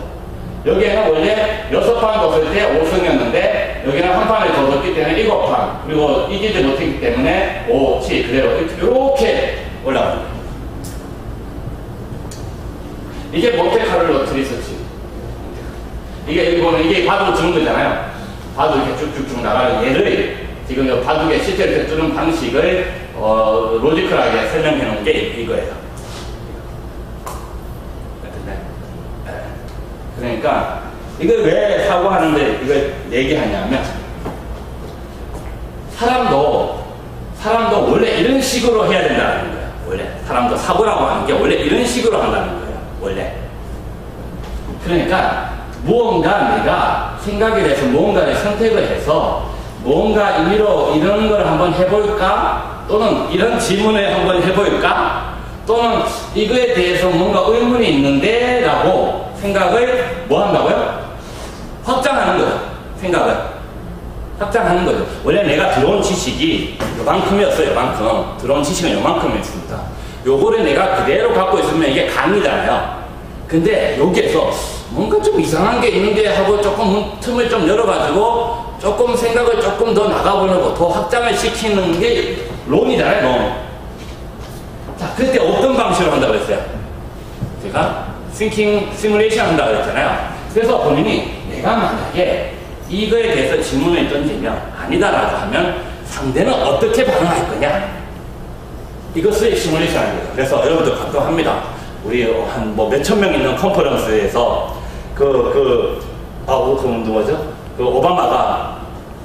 오바마 대통령 옛날에 기자들이 막 있는 데서 한국 기자 질문했더니 아무도 질문 안 하잖아요. 그 사람들은 머릿속으로 뭐 하고 있냐면 내가 만약에 내가 질문한다고 손에 들어갖고 질문했는데 그거 엉뚱한 질문을 하면 나한테 어떤 영향이 벌어질까를 이제 한 거죠. 사고한 거죠. 그죠? 그래서 우리가 흔히 하는 말로 너무 생각이 많으면 아무것도 안 되는 거예요. 그래서 이 생각 실험을 하고 나면 그 결과가 뭔가 나올 텐데 그 결과가 다시 돌아와서 기존의 지식을 바꾸는 거죠. 결과가 다시 돌아와서. 그래서 알파고를 이길 수 있는 거예요. 예, MCTS를 기준으로 해서 알파고가 이길 수 있는 겁니다. 뭐냐면 이세돌도 이렇게 생각해요. 바둑을 뜰 때. 이세돌도 다 우리 이렇게 생각하죠. 바둑 뜰 때 내가 만약에 흙을 저쪽에 두면 쟤는 백을 이쪽에 두겠지? 아니야. 그럼 나는 여기 두고 나는 이렇게 두고 이렇게 해서 그래서 몇 수까지 간다고 그랬죠? 한 10수, 20수 막 간다고 그랬죠. 그런데 알파고는 어떻게 인간의 이세돌을 이길 수 있냐면 알파고가 10수, 20수 나갈 때 이세돌이 10수, 20수 나갈 때 알파고는 끝까지 가버린다는 거예요. 끝까지 가버리잖아요. 끝까지. 그리고 그걸 다시 올려버렸죠. 그러니까 이 생각 속도가 인간을 넘어서 버리는 거예요. 여기서 핵심은 백프로게이션이에요. 역전달. 우리가 지식이라는 것을 하나를 받아들여서 사고를 하면 그것이 기존의 지식을 무너뜨려야 돼요. 기존의 지식을 무너뜨려야 돼요. 또는 기존의 지식에 무언가 틀린 것을 찾아서 보완을 해줘야 돼요. 기존의 지식은 우리는 전부 다 12분의 21 다 이렇게 알고 있는데 그것을 무너뜨리는 누군가가 생각을 확장해서 시뮬레이션을 해서 백프로게이션 역반영을 하니까 그 지식이 무너지는 거죠. 우리 가장 대표적인 게 우리가 50년대 60년대 삼각형의 종류를 뭐라고 하세요? 삼각형 수학에서 삼각형 종류 있죠. 뭐라고 하죠? 뭐라고 정의합니까? 삼각형의 종류 수학 우리 집에서 보통 노노 이것이고 수학 공식 한 5차 방정식 풀이잖아요. 수학에서 삼각형의 종이 뭐라고 하세요? 정삼각형의 종이. 세 변의 길이가 동일하고 꼭지점의 합이 각의 합이 180도 이게 정삼각형이에요. 정삼각형. 직삼각형은 꼭지점의 합은 각의 합은 180도인데 세 변의 길이는 동일하지 않은 거죠. 직삼각형은. 근데 정삼각형은 동일한 거죠. 그렇게 원래 돼 있었어요. 그렇게 우리 30개 배웠죠. 그런데 60, 70년대에 앞에 한 줄이 더 들어갔어요. 왜 들어갔냐? 위에서 어느 하나의 점에서 삼각형을 하나에서 남쪽으로 1km를 내려왔어요. 그리고 동쪽으로 1km를 갔어요. 그리고 북쪽으로 1km를 갔더니 이 점과 이 처음 시작한 점이 같아버렸어요.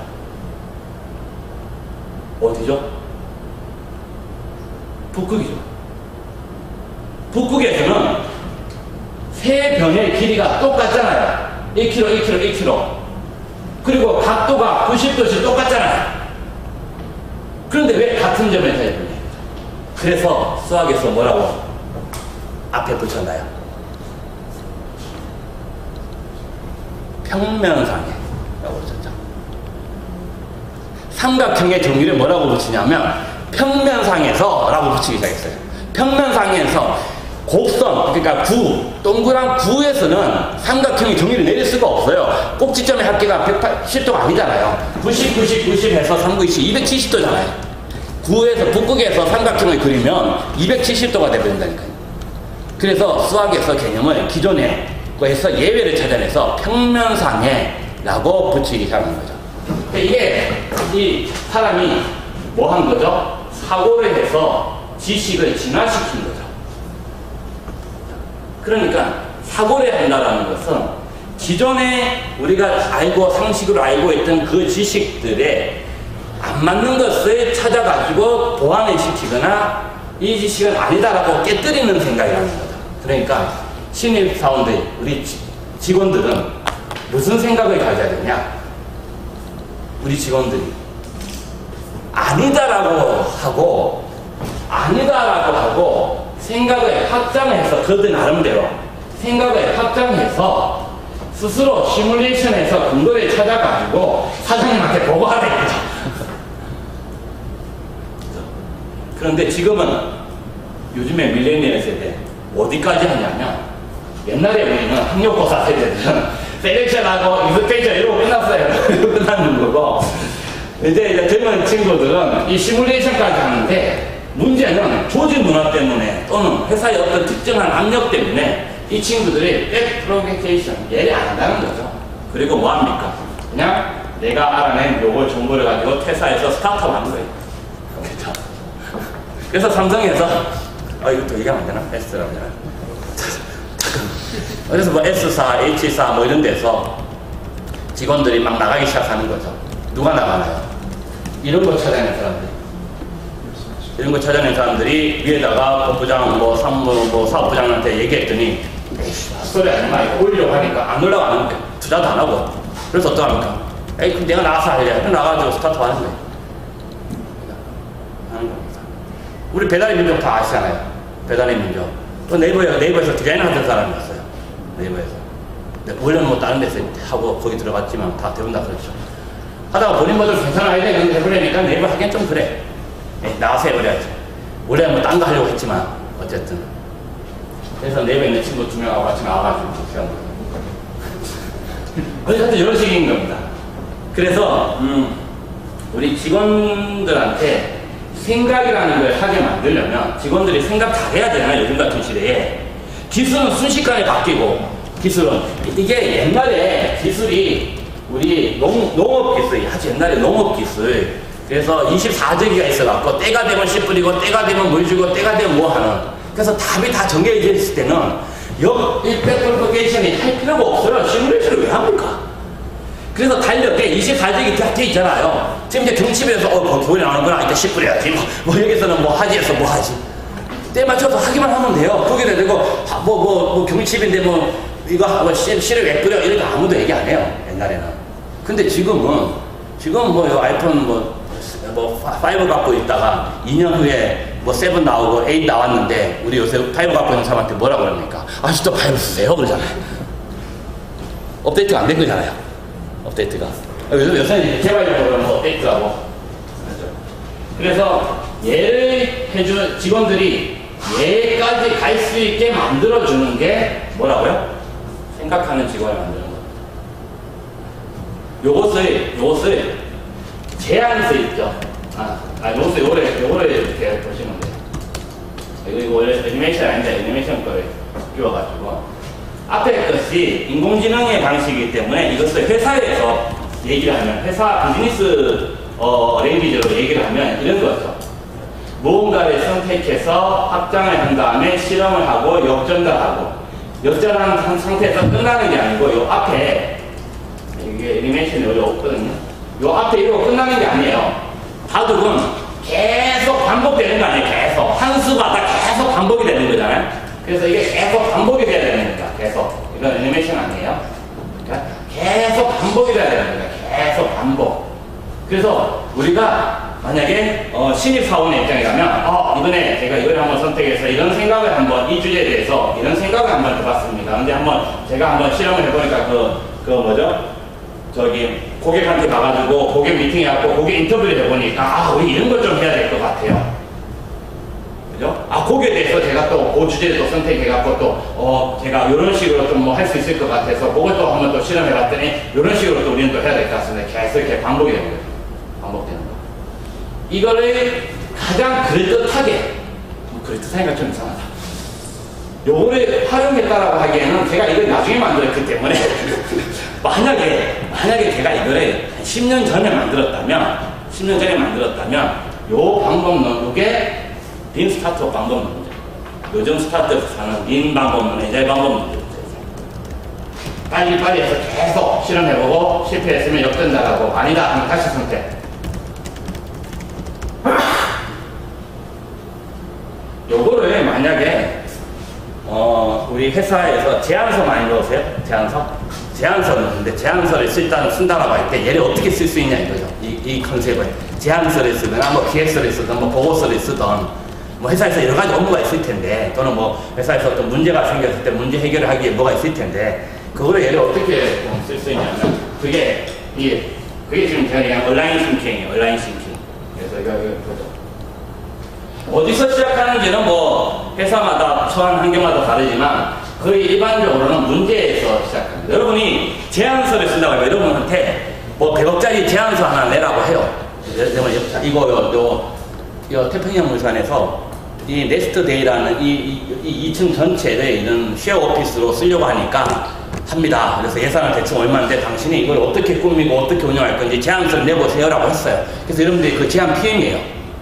그죠? 근데 PT 잘하고 뭐 이게 아니고 어떤 식으로 제안 전략을 만들어서 제안서를 쓸까? 그 상황에 있을 때 어떻게 사고의 힘을 쓸 수 있냐는 거죠. 사고하는 거. 이게 9시 반까지거든요. 맨 처음에는 문제에서 시작해요. 문제는 누구의 문제죠? 네? 고객사의 문제죠. 태평양 물산의 문제. 태평양 물산에서 무언가 문제가 있어요. 문제가 있으니까 제안서 내려갔을 거 아니에요. 그쵸? 처음에 뭔가 이제 예를 들면 여기에는 뭐가 문제예요? 2층 여기 직원들은 모바일 오피스에 가고 여기 대부분 다 영업 직원들이거든요. 모바일 오피스에 다 빠져나가고 여기 아파트 이거 뭐죠? 오피스텔도 워낙 많이 생겨갖고 오피스도 많이 생겼는데 그래서 여기는 이만큼 크게 지어놔가지고 2층이 공간이 남아. 그래서 뭔가를 해보려고 해요. 그래서 문제는 뭐라고요? 공간이 좀 남는 게 문제 그죠? 남아서 일이 지금 돌려가지고 지금 현금 받아내야 되는데 그죠? 뭐 좋은 게 없냐? 이거 어떻게 해야 돼? 이게 지금 문제인 거잖아요. 그 문제를 인식을 합니다. 인식. 이게 중요해요. 일반적으로 생각 없는 직원들은 문제에만 집중해요. 문제에만. 생각 없는 직원이라니까 좀 이상하다. 어쨌든 생각이 약한 직원들은 문제에만 집중해요. 이게 문제잖아요. 이런 문제가 있습니다. 그래서 우리 공장에서 OI라고 개선 제안들 많이 하잖아요. 사내 회사에서도 뭐 좋은 아이디어 막 수집하고 할 때 보통 이게 문제입니다 하고 올리죠. 그때 무슨 차이가 있느냐? 인식의 차이가 있죠. 공장에서는 이것 때문에 공장 무너진다는 판이에요 지금. 그런데 본사에서는 문제가 아니죠. 본사에서 딴 데 다 그래 이거죠. 제가 에너지 기후변화 에너지 쪽 하는데 에너지 계획이라는 게 있어요. 에너지 절감 계획이라는 게 있어요. 에너지 절감 계획이 뭐냐면 매년 3%씩 전기, 뭐 열 이런 거를 절감시키는 계획이 있어요. 그 계획에 따라서 계속 뭔가 제안을 올려야 돼요. 공장에서. 그거 안 되면 이제 수당에서 깎거나 팀장 자리 물러나거나 하는 거죠. KPI 같은 것처럼 엔저처럼 딱 정해져 있어요. 근데 밑에서는 아웃성이죠. 이게 마른 수건 짜는 거거든요. 아니 뭐 공장이 에너지 쓰는 게 당연한 건데 그거 어떻게 하고 줄입니까 매년 어떻게 줄여나가요. 그래서 우리 응급책으로 에너지 전환을 하죠. 전기 줄이라 그러면 가스 쓰고 가스 줄이라 그러면 전기 쓰고 말이에요. 뭐 하여튼 그런 식으로 할 수밖에 없는데 근데 이게 공장에서 이게 가장 큰 문제예요. 근데 이거를 본사에다가 우리 못 줄일 게 없다 하면 본사에서는 뭐랍니까? 보면 줄일 거 많은데 그래서 인식이 중요해요. 이 문제를 어떻게 인식하고 있느냐. 여기 신입사원들은 이게 회사에서 이게 가장 큰 문제라고 생각하지만 위에서는 그 인식 자체를 못하고 있으면 신입사원들이 아무리 아우성 쳐도 문제가 아닌 거예요. 그래서 어떻게 인식하고 있느냐를 캐치를 하면 그게 배경이 되는 겁니다. 그게 배경이에요. RFP를 낸 배경. 이 회사 태평양물산에서 이 층에 대해서 활용할 수 있는 방안을 제안해달라고 RFP를 제안 요청서를 딱 뿌리는 배경은 그거죠. 여기 있는 담당자가 뭐 하고 싶었어요? 아니죠. 회장님이 이 좋은 공간에 왜 쓸데없이 그냥 비워두냐 이런 거죠. 그게 배경이에요. 그러니 문제가 중요한 게 아니고 배경이 중요한 거예요. 문제를 어떻게 인식해서 어떤 배경을 하느냐. 그래서 우리 칼럼 대표님 이번에 최근에 그 주제개혁위원회가 원래 어제 열리기로 했는데 오후에인가 열리기로 했는데 3시간 만에 지금 대통령이 취소를 시켜버렸어요. 갑자기. 그래서 밑에서 장관들은 우리 딴에는 이번에 주제 개혁한다고 좋은 방법 안 됐다고 생각하고 국무총리실에 막 올렸어요. 올려갖고 이제 대대적으로 홍보도 했어요. 언론에다가 브리핑도 하고. 근데 국무총리실에서 또 보니까 이거 갖고는 안 되겠거든요. 했더니 국민들이 눈높이하고 안 맞는 거예요. 국민들이 인식하고. 그래갖고 어제 중간에 실소를 해버렸어요. 그래서 그런 게 배경이에요. 자, 이 배경이 있으면 이제 의사결정을 하는 겁니다. 이런 배경으로 의사결정을 해요. 이 의사결정이 뭐냐면, 그래, 이 공간을, 공간에서 돈을 얻기 위해서 이것을 쉐어 오피스라는 것으로 해보자. 쉐어 오피스로 우리의 이 공간의 목적을 정하자 하는 순간 목적이 생깁니다. 이 목적을 구체화시키면, 그게 목표예요. 이 목표, 이 공간을 쉐어 오피스로만 한번 해보자 라는 목적을 갖고 있으면 그것을 언제, 어떻게, 이거는 쉐어 오피스인데 무슨 트레디셔널 쉐어 오피스로 만들자 또는 무슨 첨단 뭐로 만들자 하여튼 여러 가지 목표들이 나올 수 있겠죠. 그 목표를 달성을 해야 되는데 이게 제약이 있어요. 제약이. 여기에다가 무슨 강남처럼 엄청난 시설 갖다 놓을 수도 없어요. 이쪽에는 대부분 기본 시설들은 다 있고, 이게 3D 프린팅 하는 거 갖다 놔봤자 아무도 여기 실사는 없어요. 다 있어요. 그죠? 강남은 땅이 비싸가지고 3D 프린팅 이런 거 갖다 놓으려면 되게 좀 중장형 오피스이기 때문에, 그죠? 있어요. 그래서 여기를 쓸만한 하려고 하면 또 제약이 있어요. 제약. 강남 서비스처럼 아니고 교통도 조금 불편하고. 그 제약을 극복하는 안들을 내야 돼요. 그게 뭡니까? 이 제약을 극복하기 위해서 우리는 뭔가를 생각을 해요. 그 생각의 결과물이 뭐죠? 그게 전략이죠.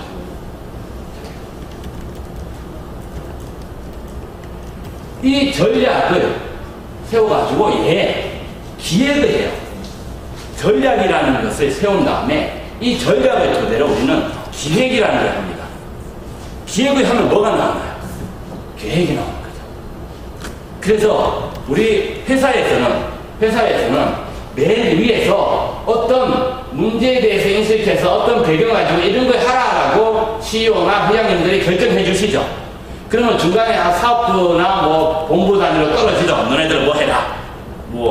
요즘 통신회사에서 통신회사 같으면은 요새 5G에서 지금 1등 해먹어야 된다.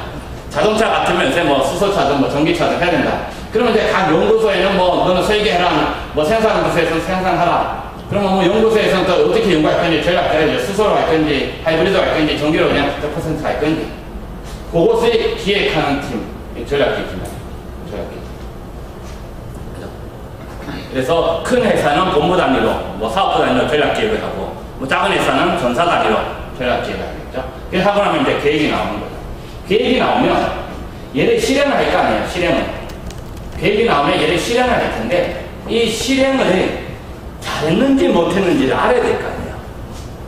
그죠? 실행을 하기 전에 옛날에 유럽에서 보험회사에다가 돈을 줄 계약을 어떻게 했냐면, 노예들의 호주로, 죄수들의 호주로 내보냈잖아요. 배에 태워가지고 내보낼 때 승성 기준으로 한 사람당 얼마씩 줬어요. 보험회사란다. 이거 뭐죠?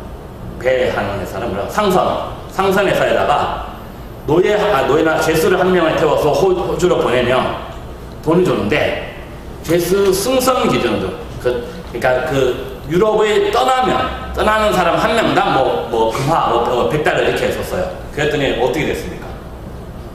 다 죽어버렸어요. 가다가 중간에 빠져 죽고 굶어 죽고 사고 나서 죽고 다 죽어버린 거예요. 책임 없으니까 상선 돈 다 받아 챙겼고. 그래서 어떻게 바꿨습니까? 도착한 사람, 호주에 도착한 사람 한 명당 돈을 주기 시작했죠. 그랬더니 다 살아서 돌아왔어요. 아니, 그러니까 그게 KPI죠. 그러니까 실행을 할 때 무언가 기준이 있어야 되는데 우리는 그걸 KPI라고 하는데 제안에서는 뭐라고 합니까? 제안에서는 KSF라고 하죠. 핵심 성공률이. 그러니까 이 제안을 우리가 할 때 이게 실행해서 성공했는지 안 했는지를 아는 방법을 우리가 먼저 제안하잖아요. 핵심 성공률이라 해서 Key Success Factor 해갖고 미리 제안을 주잖아요. 자, 이 성공 요인을 가지고 만족을 하면 이 핵심 성공 요인대로 만족을 하면 목표를 달성한 거죠. 목표를 달성한 거죠. 아직도 더 있습니다. 여기까지 가면 다 가고 난 다음에 찍으시면 돼. 나중에 제가 브런치에다가 다 올려드려요. 이거 잘 맞는 거지만 뭐죠? 프린세스 프리입니다. 프린세스 프리가 아니고 어쨌든 라이센스 프리. 저도 이거 한 번도 실제로 해본 적은 없어요. 물론 이거를 한 2시간 정도는 했어요. L 모사에서 했습니다. 다들 괜찮으세요? 근데 이번에 한번 좀 길게 한번 해보려고. 그래서 목표를 달성했습니다. 시간이 이게 끝이거든요. 16분. 목표를 달성을 하면 이게 제안이잖아요. 제안하는 어떤 프로젝트잖아요. 어떤 이 프로젝트의 목표를 달성을 하면 무언가를 촉진을 하죠. 그게 뭘 촉진하냐면 현업에 적용하는 걸 촉진하죠. 자, 여러분들 예를 들면 그 ERP 있죠. ERP는 다 아시잖아요. 우리 회사에서 쓰는 그 시스템, 엔터프라이즈 리소스 시스템.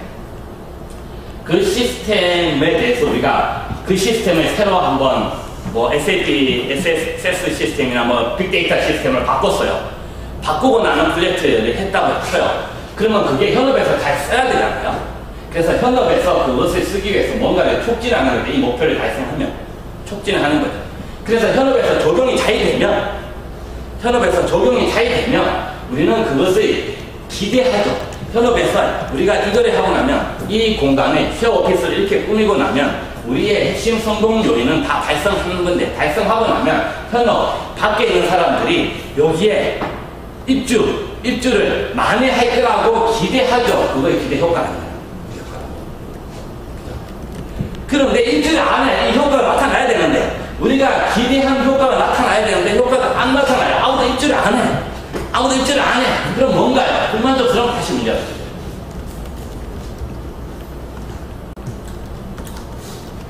아직 더 있습니다.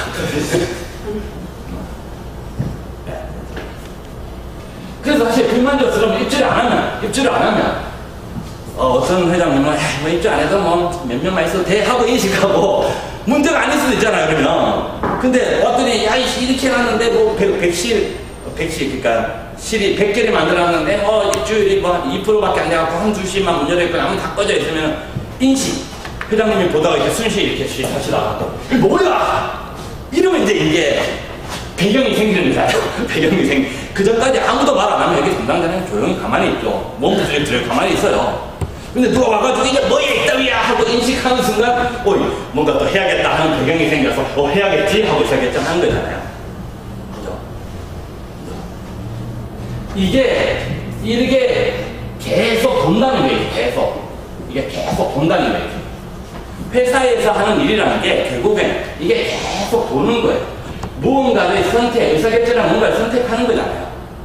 여기를 쉐어오피스로 할지 다른 걸 할지 뭔가 선택하는 거잖아요. 그 목적을 달성하기 위해 혼자 할 수 없으니까 뭔가 확장하는 거잖아요. 뭔가 확장을 하고 나면 그게 제대로 될지 전략을 짜고 계획 짜고 핵심 성공 요인까지 시뮬레이션을 해보는 거잖아요. 그걸 가지고 다시 현업에 적용해갖고 효과가 있는지 아닌지 프로젝션 전달해갖고 실행해보는 거잖아요. 또 문제가 생기면 또 다시 선택하는 거고 계속 이걸 반복하는 거예요.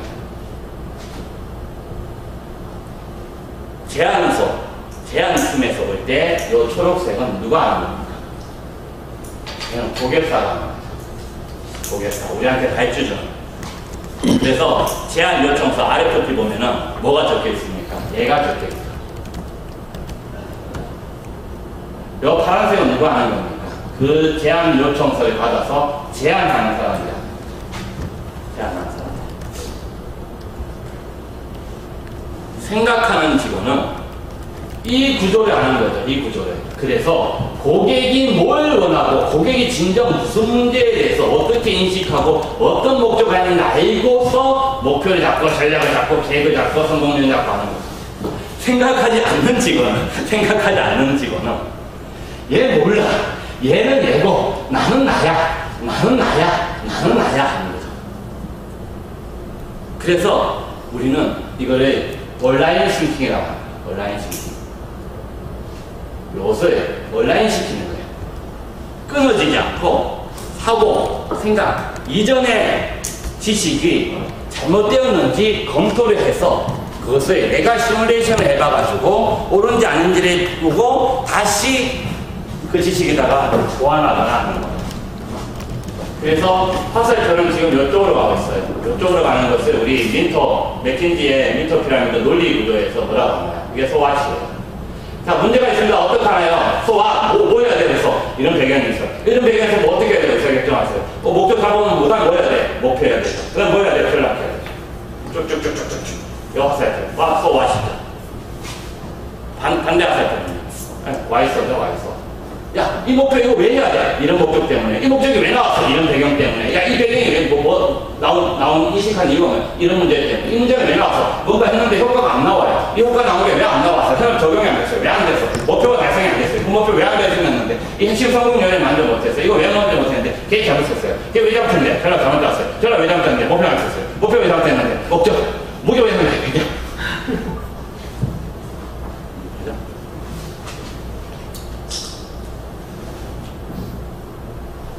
온라인 싱킹입니다. 온라인 싱킹. 그래서 생각하는 직원이라고 하는 것이 우리가 이 종이 4개 끝이에요. 찍으시면 됩니다. 생각하는 직원이라는 것이 단편적으로 생각할 수밖에 없어요. 왜냐하면 전략계획은 아침에서 하는 거고, 그죠? 그런 거 핵심 성공률은 몇을 주는 대로 그냥 하는 거고, 쓰고, 뭐 현업 적용 어떻게 되는지 뭐 중요해요. 목표 달성하면 프로젝트 B에서 프로젝트 돈 받으면 끝인데. 근데 그러면 다음에 없잖아요. 내년 사업 못 하잖아요. 어떠잖아요. 내년 사업 하기 위해서 핵심 성공률에서 몇 가지 빼놔야 돼요. 왜냐하면 조금 불만이 생기게. 그래, 내년 또 사업 할 거 아니에요. 올해 우리 문제 해결 과정 교육이라고 해요. 제 생각력을 그래요. 생각력 교육에서 여러분들이 완벽하게 다 점수를 받으면 안 되죠. 제가 좀 빈틈을 남겨둬야 되잖아요. 그래야지 또 궁금해서 내 다음에 또 올 거 아니에요. 뭐 하여튼 뭐 우리 프로젝트 하는 사람들은 다 그렇게 하지만 어쨌든 이렇게 빙글빙글 도는 거죠. 그래서 그런 직원들은 생각하는 직원들은 내가 무언가 계획을 위해서 받았어요. 야, 김대리 이거 좀 계획해봐. 뭐 우리 가져랑 빨리 워크숍. 야, 우리 다음 달에 워크숍 가야 되잖아. 위에서 가려니까 가야 되잖아. 너 워크숍 어디로 가면 좋을지 한번 계획해봐. 생각 없는 직원들은 가깝고 먹을 것 많이 있고 일찍 퇴근할 수 있는데 이런 데 찾겠죠. 또는 본인이 뭐 여름이니까 스키 한다. 래프팅 하는 거, 뭐 낚시하는 거, 낚시 좋아하는데 낚시 워크숍 짜겠죠. 생각 없으면. 생각이 있으면 보고 가겠죠. 왜 워크숍에 가야 되느냐? 워크숍 가는 목표가 뭔데? 뭐 목적이 뭔데? 무슨 배경으로 우리가 워크숍 가는 거냐? 우리에게 뭐가 문제가 있어서 워크숍 가는 거냐? 이전에는 어땠는데? 생각을 해보겠죠. 그것을 시뮬레이션 해보겠죠. 그리고 백 프로포게이션에서 워크숍 보고서에다가 계획서에다가 집어넣겠죠. 생각하는 직원이라면. 이제 반대로 생각해보자고요. 반대로. 생각하는 직원이 아니고 그런 직원을 생각 안 하는 직원을 생각하게 하려면 어떻게 해야 되냐 이거죠. 생각하게 하려면 야, 우리 다음 달에 워크숍 가야 돼. 야, 워크숍 네가 알아서 계획 짜봐봐 라고 하는 순간, 네가 알아서 계획 짜봐봐 라고 그냥 하는 순간 생각 없는 직원이 되는 거예요. 생각 없는 직원이 되는 거예요. 자기 생각만 할 거예요. 자기 생각만. 그래서 워크숍 계획을 우리 보통 막내한테 주잖아요. 팀에 막내한테 주는데, 좋아요. 막내 교육을 시키기 위해서 막내한테 줘야 되는 거죠. 막내한테 팀 워크샵 계획을 짜봐 라고 얘기하면서 뭔 얘기를 해줘야 됩니까? 얘 얘기를 해줘야 되죠. 얘 얘기를. 이봐, 우리가 최근 몇 년 동안 혹시 건물은 크게 키웠는데 사람들이 입주를 잘 안 하네? 사람들이 원래 우리가 생각한 건 뭐였어? 이 전체 까까하고 입주가 많이 되고 오늘 강의도 사람들이 많이 오게 하는 거잖아. 근데 그게 안 돼. 뭐가 문제지? 우리가 지금까지 알게 된 문제는 첫 번째 뭐, 두 번째 뭐, 세 번째 뭐였어? 그 문제에 대해서 위에서는 굉장히 크게 중요하게 생각해. 그거를 해결하기 위해서 우리는 워크샵을 해가지고, 단체 워크샵을, 팀 워크샵을 해갖고, 무언가를 찾아야 돼. 그걸 하기 위해서 구체적으로 우리 이 워크샵에서 목표는 뭘 해야 되겠니? 우리는 무슨 전략을 해야 돼? 어디로 가야 되겠니? 어디 가서 시간 단위로 뭘 해야 되겠니? 그래서 네가 계획을 짜봐봐. 근데 그 계획하고 나면 우리는 무슨 산출물이 나와야 돼? 무슨 결과가 나와야 돼? 어떤 게 나와야 돼? 그것이 우리가 이 워크샵을 잘했다는 그거잖아. 그리고 나면 그게 목표 달성이겠지? 현업이랑 또 어떻게 해야 돼? 워크샵 갔다 와갖고 산출물 우리끼리 박수 치고 잘했다고 끝날 거야? 아니잖아. 현업에 뭔가 적용을 해야 될 거 아니야. 그럼 너는 무슨 기대 효과를 갖고 있니? 이번 워크샵 갔을 때. 네가 만약에 기대 효과를 갖고 있는 것이 100억짜리 기대 효과면 우리 워크샵 내가 사장님한테 가서 100억 달라고 할게. 100억짜리 회 먹자. 다금바리 이런 거 먹자.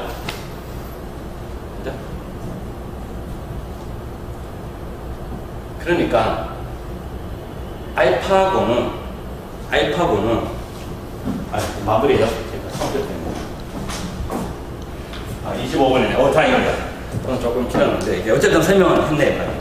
알파고는 스스로 생각을 했네요. 알파고는 절대 스스로 생각하지 않았어요. 알파고한테 누군가가 생각할 수 있는 실마리를 줬어요. 알파고가 생각할 수 있게 무언가 실마리를 줬다고요. 무언가 여러 가지도 뭐 많이 줬겠죠. 뭐 더하기 빼기 해주는 것도 좋고 하드웨어로 GPU라고 CPU보다 100배 성능 좋은 것도 주고 했어요. 엄청 전기도 많이 줬어요. 전기도 엄청 비트코인보다 훨씬 많이 줬어요. 많이 줬어요. 근데 그거 다 차치하고라도 핵심으로 뭘 줬냐 이거예요. 뭘 줬냐. 알파고한테. 그게 몬테카를로 리서치란 거야. 그게 이거야. 너가 앞으로 너가 알파고야. 이세돌하고 싸울 때는 어떻게 싸워야 돼? 이렇게 생각해. 앞으로 얘를 아주 빠른 속도로 상대 경쟁 상대보다 아주 빠른 속도로 얘를 생각하라는 거예요.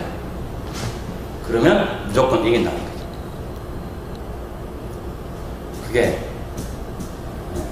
MCTS 몬테카를로 리서치고 그거를 가지고 제가 한번 응용을 해보니까 제안서를 쓸 때 제안팀은 이래야 돼 이런 생각을 해야 된다고 해보니까 이게 나온 거고. 그래서 혹시 뭐 돌아가셔가지고 기회가 있으면 뭐 간단하게 한번 해보세요. 팀은 우리 이제 여름이니까 휴가도 가야 되고 워크숍도 가야 되고 상반기 6월이면 끝나잖아요. 보통 뭐 지금 6월이잖아요. 보통 6월이면 지금 이제 거의 곧 마감이니까 6월 대충 나오면 하반기 계획도 짜야 되고 하는데 그냥 뭐 기존처럼 그냥 시키지 말고 뭐 야 네가 좀 이렇게 계획 짜라 하지 말고 이렇게 설명해 주면서 이 직원 이 워크숍 짜는 직원한테 이렇게 하면 돼요. 요거 한 장, 요거 한 장, 요거 한 장씩 써라. 얘가 목차예요, 목차. 제안서 목차잖아요. 그죠? 자, 제안서 목차 제1장 5개의 문제, 2장 제안 배경, 제3장 목적, 4장 목표, 5장 제안 전략, 수행 전략, 6장 세부 계획, 7장 우리 그 평가 계획, 그 다음에 뭐 기타 가서 기대 효과, 후속 조치, 기대 효과. 제안서 목차예요. 하도 제안서 목차 쓰는 걸 모른다 그래가지고 제가 제안서 목차들을 이렇게 해놨어요. 이렇게. 그래서 그렇게 한번 한 장씩 써봐라 그래. 워크샵 갈 테니까 야 우리 워크샵 간다? 네가 이거 한 장씩 써와. 그러면 질문하게 됩니다. 와서 죄송합니다만 근데 워크샵 가는데 혹시 뭐 문제가 뭔데 워크샵 갑니까? 물어보겠죠. 그때부터 생각하겠죠. 그래서 여기 이제 온라인 싱킹이에요. 여기까지 혹시 질문 시간이 얼마 안 되지만 여기까지 질문 있으니까 30분. 혹시 질문 한 2개만 받을까요? 한 것 중에 없으신가요? 그럴듯하지 않나요? 한번 해보세요. 근데 제가 이게 A사에 이게 지금 제안을 나와가지고 이거 한 5일 동안 이거 해보자. 지금 원래 16시간 신상품 기획하는 과정에서 얘는 한 2시간 하거든요. 간단하게 해보는데 한번 해보시기 바랍니다. 질문 없으면 여기 참 뒤풀이 있어요. 우리 뒤풀이 한 1시간만 하고 옆에 맥주 먹고 가거든요. 뒤풀이 때 혹시 궁금한 게 있으면 물어보시면 됩니다. 이렇게. 그래서 오늘 우리 6월 28일 오늘 사고 생각하는 직원을 만드는 법을 했습니다. 좀 생각하는 직원을 만드는 법을 좀 배우셨나요? 네. 내가 생각하는 직원이 되는 법을 배웠다. 왜 이렇게 선생님의 이름이 조현우예요. 조현우. 어제 핫했잖아. 어제 골키퍼.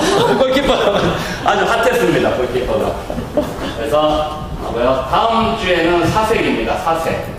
요거는 되게 어려워요. 되게 어려운데 제가 쉽게 설명할 방법이 없어서 이 책에서도 되게 어렵게 꼬았었는데 비즈니스의 이치를 아는 거, 이거는 가치를 사용법들이 사용하니까 중복이 돼가지고 잘못 적은 거고, 이거는 이치를 아는 거, 이거는 가치를 아는 겁니다. 한번 다음 주에 사색 한번 들어보시기 바랍니다. 사색에서는 다음 주에는 우리 다 아시는 우버, 에어비앤비, 구글, 에너노라는 회사도 있습니다. 이 회사들이 어떻게 비즈니스 이치를 깨달아가지고 지금의 1위가 되었는지를 사색의 관점에서 설명을 해드릴게요.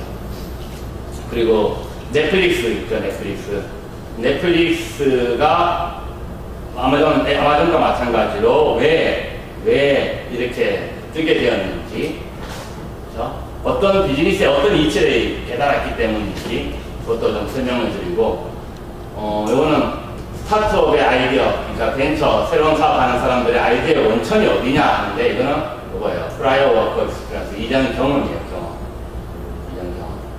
그래서 사색이라고 하는 것은, 비즈니스의 이치라고 하는 것은 기본적으로 여러분이 갖고 있는 경험에서 나온다라는 거. 경험에서 나온다라는 거. 그 관점에서 그 경험이 어떻게 우버를 만들고 페이스북을 만들고 했는지에 대해서 제 나름의 개똥 철학입니다. 사색 들어가면 일단 개똥 철학이에요. 과학에서 끝났어요. 앞부분까지는 과학에서 끝났어요. 사고까지는. 사색 사유는 과학의 차원에 넘었어요. 이거는 약간 종교, 약간 깨달음, 약간 그런 도래 아십니까? 약간 그런 느낌이 되긴 하지만 그렇습니다. 그래서 여기까지 하겠습니다.